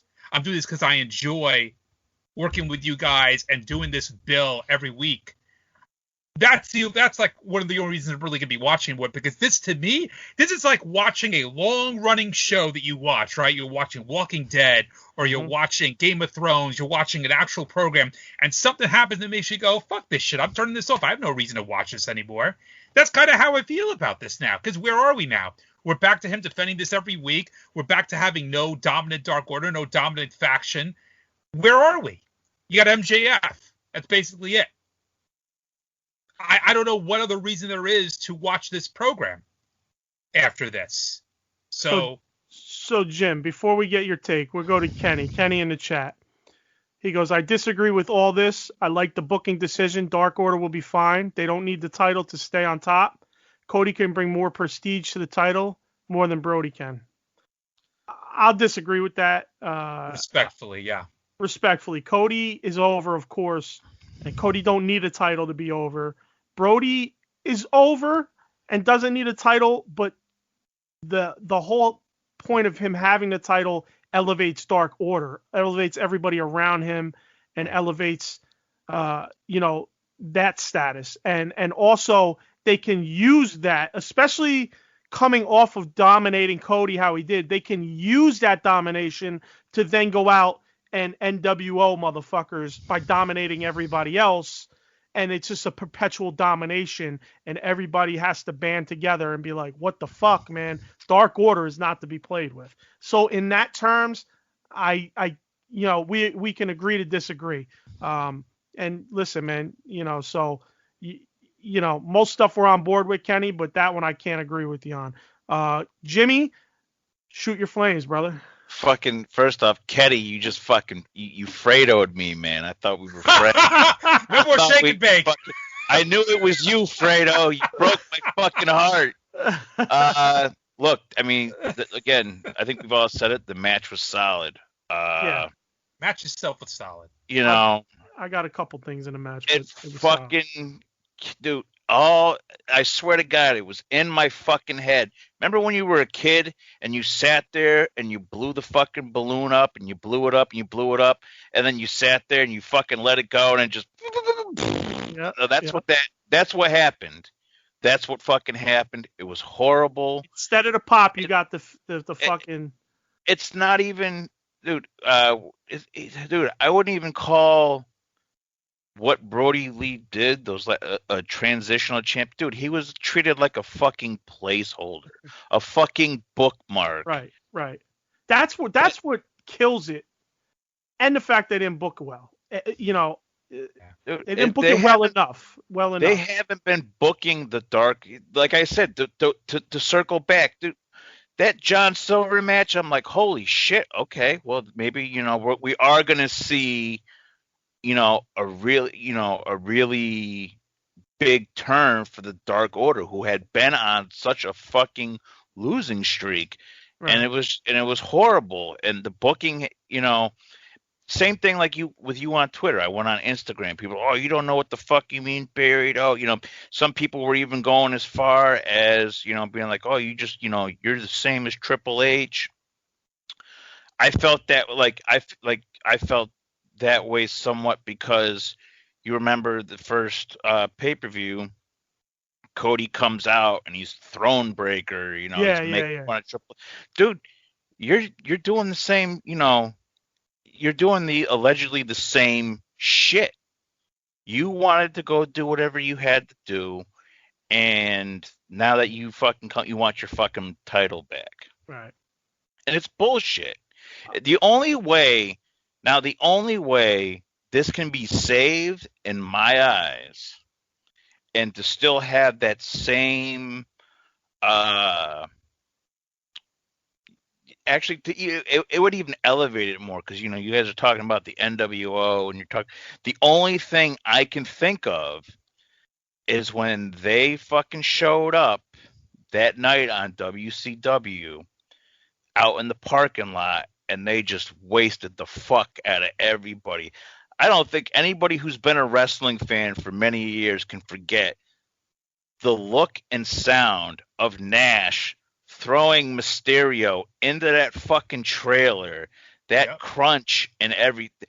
That is the only way you can save that. They need to come back and they just need to fucking wreck shock on doesn't matter if it's other heels, everybody. You need to come back and you need to lay everybody the fuck out and just insert your dominance. And because I'm sure Brodie Lee has, he'll have the, and I don't know what they do for their, champions rematch clause shit or whatever, but he should have that. So you can't just turn right back around and give him the strap back. He's got it, but you have to have that kind of dominant build. They really have to run in there and fuck everybody up if there's going to be any chance to say this. Because I'm almost in the same spot as Alan because I hadn't watched wrestling, here and there, and AEW really gave me hope. And with that match, it just fucking killed me. For what? Or, what you can also do, you can have Eric Rowan come out, right? Eric Rowan comes out next week, beats the shit out of Brodie Lee, and says, you can't run this fucking organization. I can run this fucking group. All right? Beats the shit out of him for losing this strap, and then he takes over and he does exactly what you say. Something like that. Can't. No, they're two. That's Barry and Brodie. Eric. That's Eric the real Rowan, Barry. Eric Rowan would never do that, only because of the fact that these guys, in real life, these two are actually really close. You know, I mean, sure. I mean, I'm trying to think of some way to say this from a storytelling perspective, is what it is. No, I'm not for thinking storytelling, about. there's no way. There's no way because you just came. No, because you just came from a promotion where it would have been something like that. Don't matter if you're fucking friends or not. You're either gonna do it or here's your fucking walking papers. See you later. Because within this building, in the confines, I fucking Vincent, whatever, JK Elemental P McMahon, am fucking God. So you do what I say, or I fucking bury you, or you get shown your papers. AEW doesn't strike me as that, ever. No. Not once. They may have shitty booking, but they listen to their wrestlers. So I can only hope there's some kind of direction for this. I think I can only hope. I can't say save it, but I would say we've spoke about it. I think Rowan coming in and basically being that next level guy to stand on the same level as Brodie would be good. Not same level as in terms of he's in charge, but same caliber wrestler. You get what I'm saying? Sure. Like you had Hogan, Hall, Nash. Then you had the trickle downs. Then you had obviously Savage when he joined and John when he joined.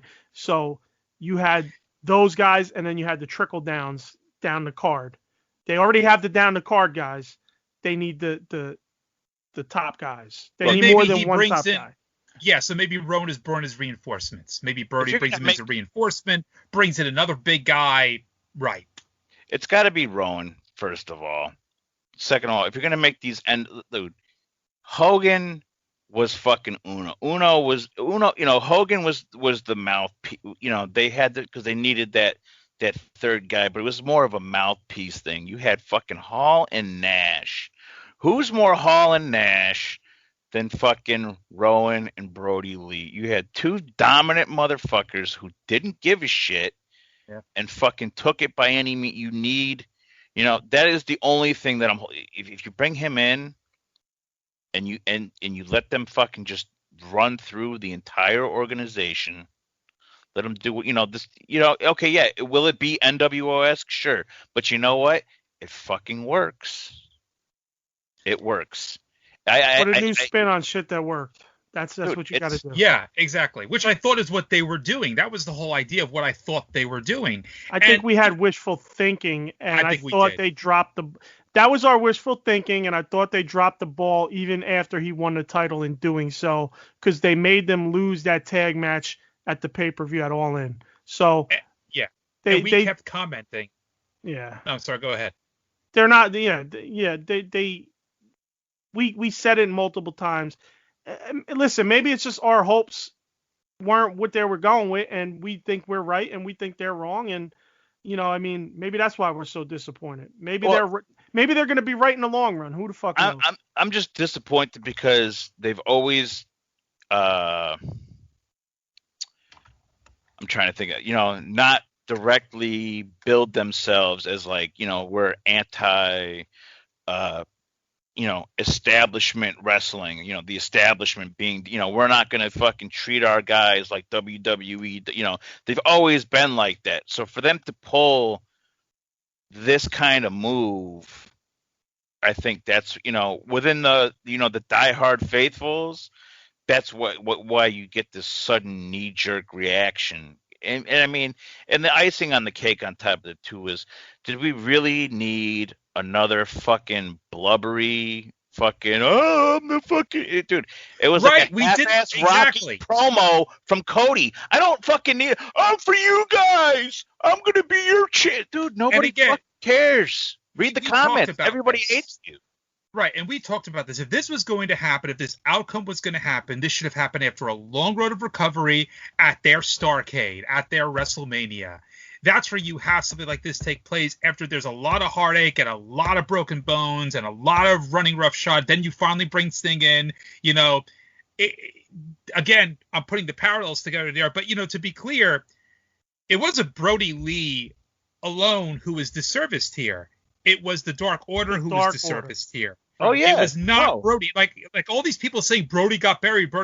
No, Dark Order. Dark Order got buried. Brodie and the Dark Order got buried. Yeah, it was that entire group and that entire story. That story got buried.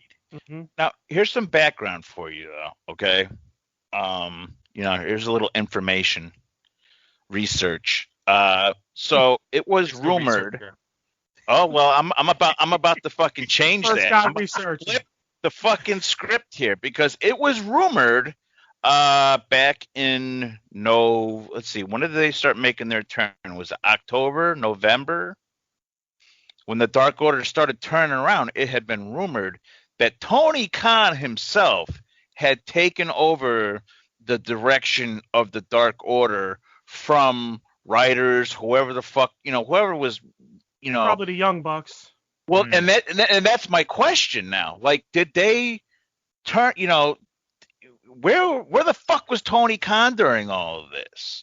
What happened? Because you were on, and so in these last couple of weeks, the Dark Order has just fucking nosedive.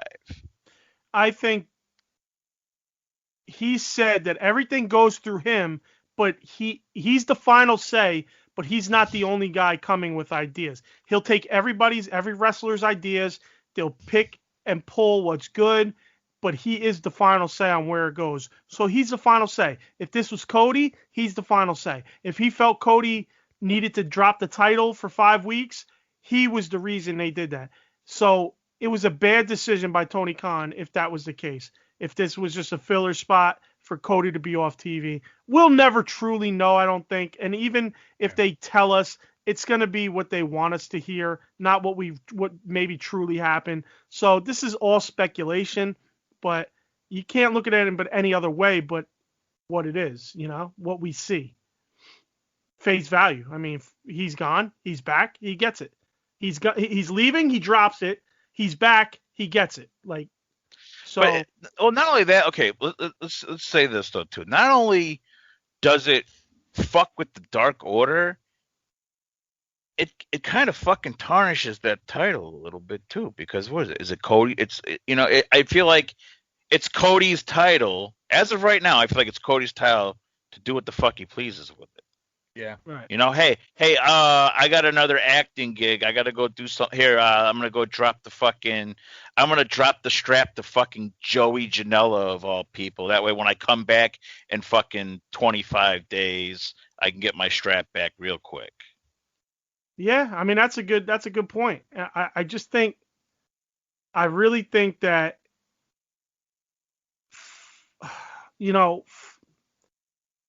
that title, you want to make it prestigious, right? Cody held it for a pretty long time. Not a long time, but a pretty long time. You want to make it more prestigious. You can't have the second champion be a fucking 5-week run, man. No.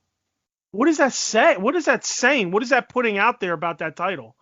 And not after going all in on that guy doing the 5-week run of making him look like $1 million and making his whole group look like $1 million. No, you might as well turn that thing into another fucking 24/7 title. Yeah. And if you follow any types of little tiny blurb, again, I'm not a fucking WWE guy. I only know where I catching fucking news and little blurbs. Dude, that shit is so fucking asinine. But with a 5-week run, you've probably had 24/7 champions who have held that belt fucking longer than Brodie Lee held a television title, which in any other wrestling promotion, that TV title, it fucking means something. It's supposed to mean something.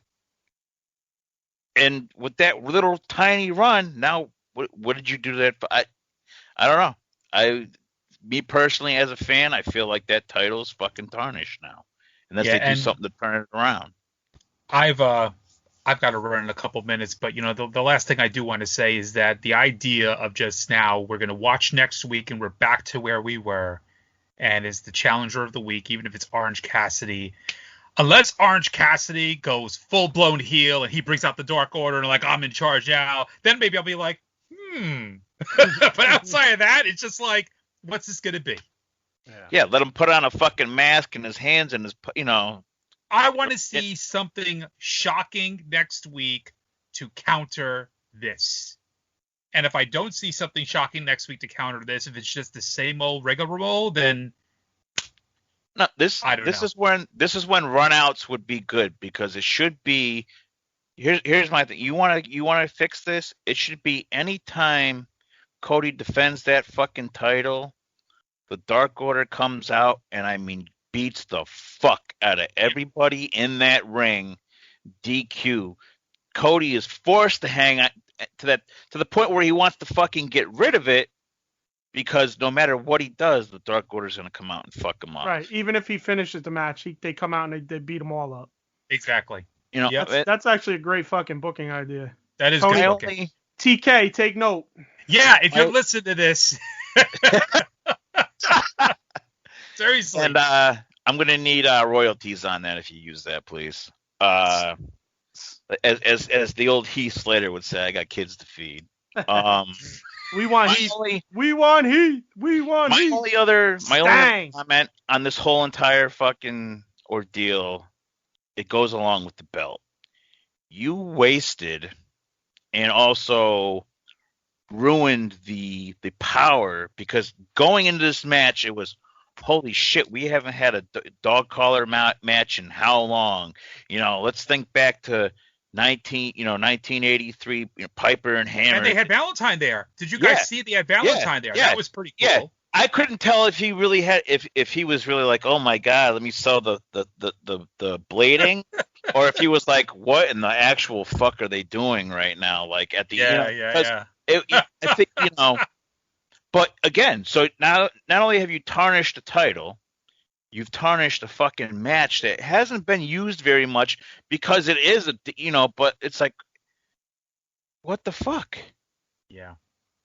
It just it killed me, man. It fucking killed me. And I think, again, TK, if you're listening, use my fucking that is one of the few ways that you can bail this shit show out. It's either that or they come out NWO, you call up fucking Bischoff and the rest of the boys, figure out how they really fucking sold that shit. Go listen to the podcast he does with the other guy. Listen about that. 3 weeks. There you go. And well, dude, they got, let's be honest, fucking Conrad Thompson's got what, 50 some odd fucking pot. He's got JR. He's got. Oh yeah, I've lost track of all the shows that he runs now. It's crazy. But that's you need to do something. You have to rectify this situation. I think if everybody was on board for this, I don't think they completely thought it through on how the fans were really going to react towards this. I mean, if there had been people in the stands, you probably could have got a fucking NWO moment for Cody when Hogan turned fucking heel, and they were remember that shit, dude? They were throwing fucking batteries into the ring. That's how wherever the fuck you got batteries from, they were just, people lost their shit. Yeah. And I think if you had a crowd that night at that, you might have got as close as they would have, under today's standards, you would have been able to get to that. Yeah. So, all right, let's cap this off real quick with a couple notes about the match itself. It was a good match. It was a really good match. It wasn't a bad match, but as AEW does, even in a fucking dog collar match, as if that wasn't enough, you had an Arn run in. You had, John Silver that, like, being in a dog collar match wasn't enough. You needed Arn to come in, get the spine buster, roll out, whatever the fuck happened to him. You still had to have a run in. They go for a table spot, right? The table set up. They don't get to the table spot. They hit commercial. They got picture-in-picture. When do they hit the table spot? In picture-in-picture during a fucking commercial. Great production as always. You hit a table spot in the middle of a fucking commercial, bro. What is wrong with you? Those are the two drawbacks of the match to me. Other than that, the match was fucking phenomenal. I was shocked at how much they did with the chain, to be honest with you. You know, Brodie did lose his chain off the collar at one point, which kind of sucks. That was my comment. Yeah. I think Cody lost it once as well too. I didn't notice ran that. it a couple times. And what I think what fucked it up even more too I think JR mentioned it. You know, you can see the chain coming off the cut. It's like, you know, I only kind of noticed Brodie's, and I think that's when they mentioned it. I thought he said, Yeah. I mean, Cody, Brodie, it sounds the fucking same. So, but I didn't. That is I noticed another it. problem. I noticed it, but I didn't notice it as much. Right. He drew more attention to it. Yeah. So, I mean, again, yeah. I mean, Arn with the fucking dude. He changed the name of that move to the fucking Hip Buster because that's what it looked like. I love Arn. He's one of my all-time favorites. The original Four Horsemen, fucking love those guys. I love them all to death. But, you know, dude, even fucking Flair knew when it was time to just, you know, be a quote unquote valet or manager or whatever. You know, you didn't see him run. Well, no, he doesn't really know, but. Well, his handlers know.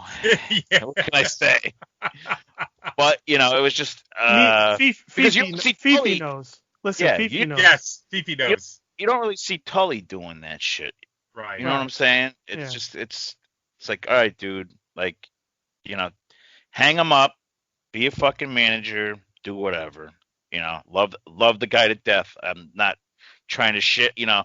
I make light of the subject only because it was rough to watch somebody that I enjoyed as a kid growing up out there fucking struggling like that. In a spot he doesn't need to be in, because let's face it, it's a fucking dog collar match, and you don't need more involvement in the fucking match.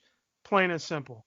If it was Dark Order coming in and hoarding the match for some purpose, makes a ton of fucking sense. But for Arn, I don't even remember why Arn came in. I think he kind of just like, I guess he saw John Silver was on the apron. Was it Silver? Was it Silver or was it the other fucking the long-haired dude? Yeah, somebody was there.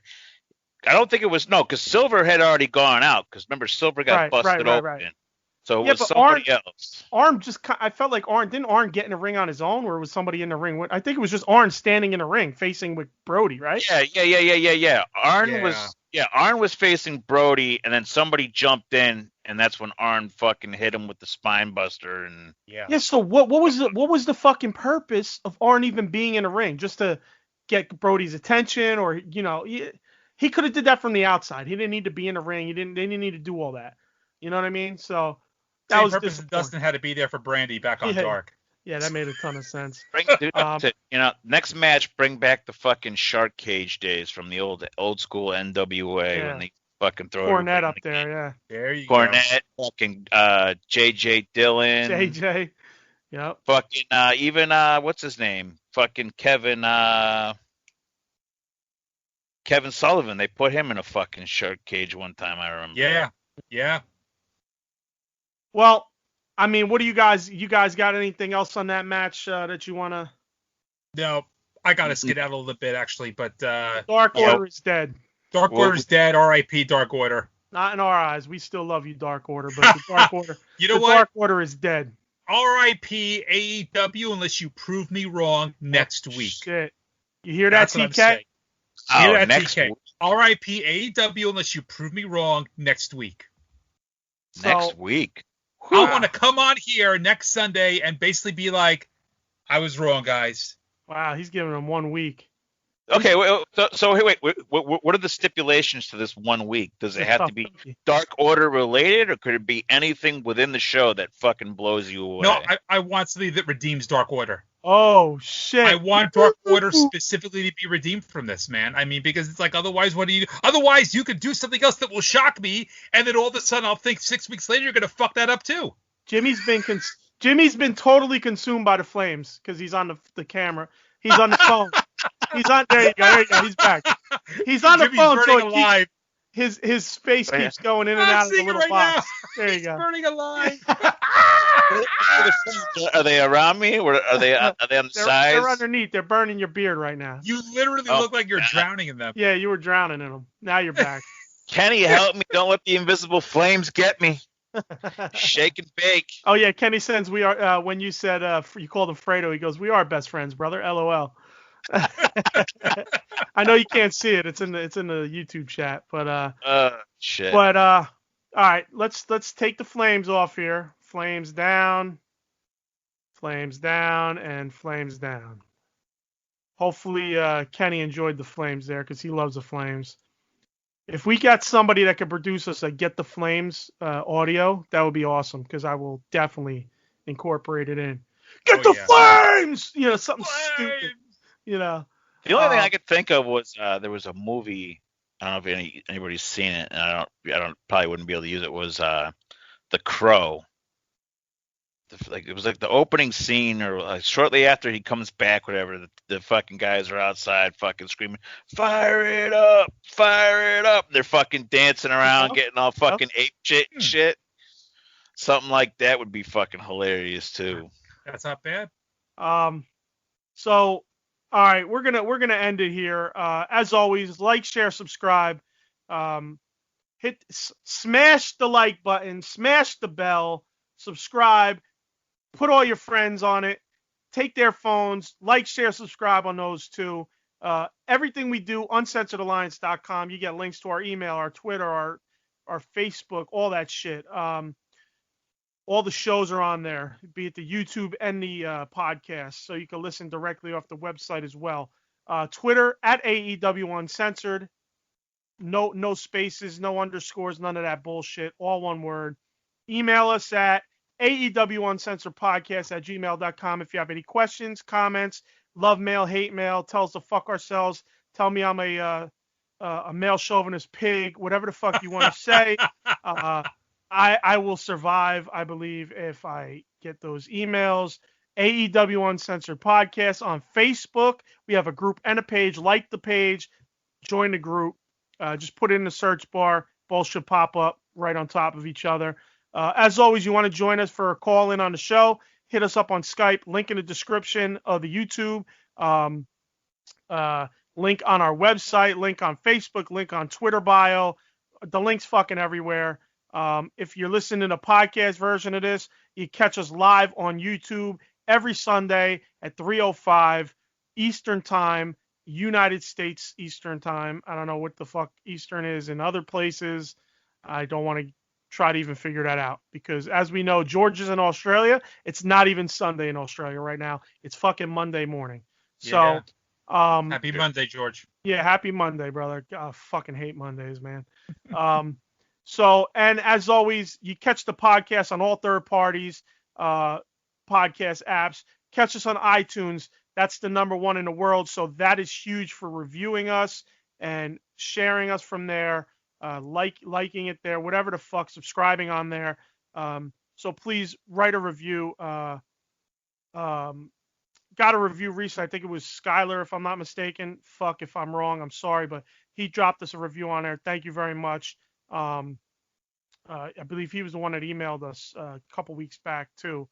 Let him know he was rocking with us every week. So rate us on iTunes. You catch us on Google Podcasts, Deezer, TuneIn, Stitcher, and iHeart As always, I fucking do this way too long.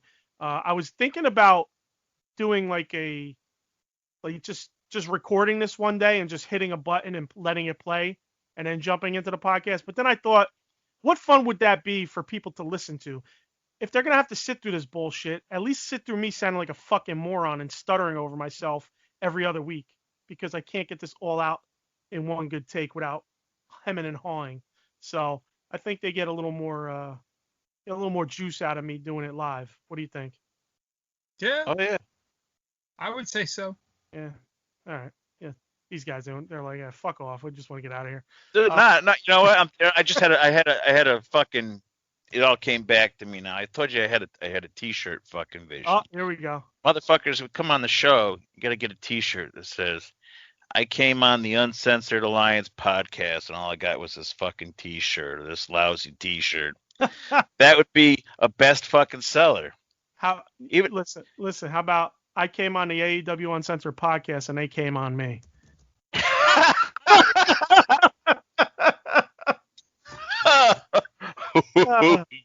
Oh shit, Yeah. ladies, we'll get you Bill's address. You can send all your foam vagina hats to Bill. He'll wear them on the air every week. Sorry, that was a bad joke. He's down with it. Don't let him fool you. Okay, I'll read. Okay, rewind. So we go. I came on the AEW Uncensored podcast, and all I got was shit on. How's that? That's better. There you go. There you go. If you say some stupid shit, we're gonna shit on you. You know what I mean? Like, we love you, but we're gonna shit on you. So I'm hoping we get some more call-ins.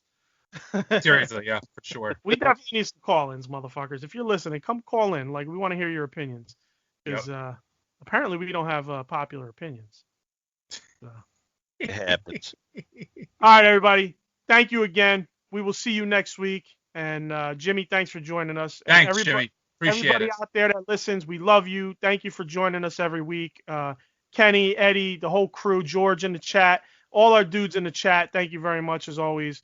And we'll see you next week. All right? Peace. Peace out. Peace.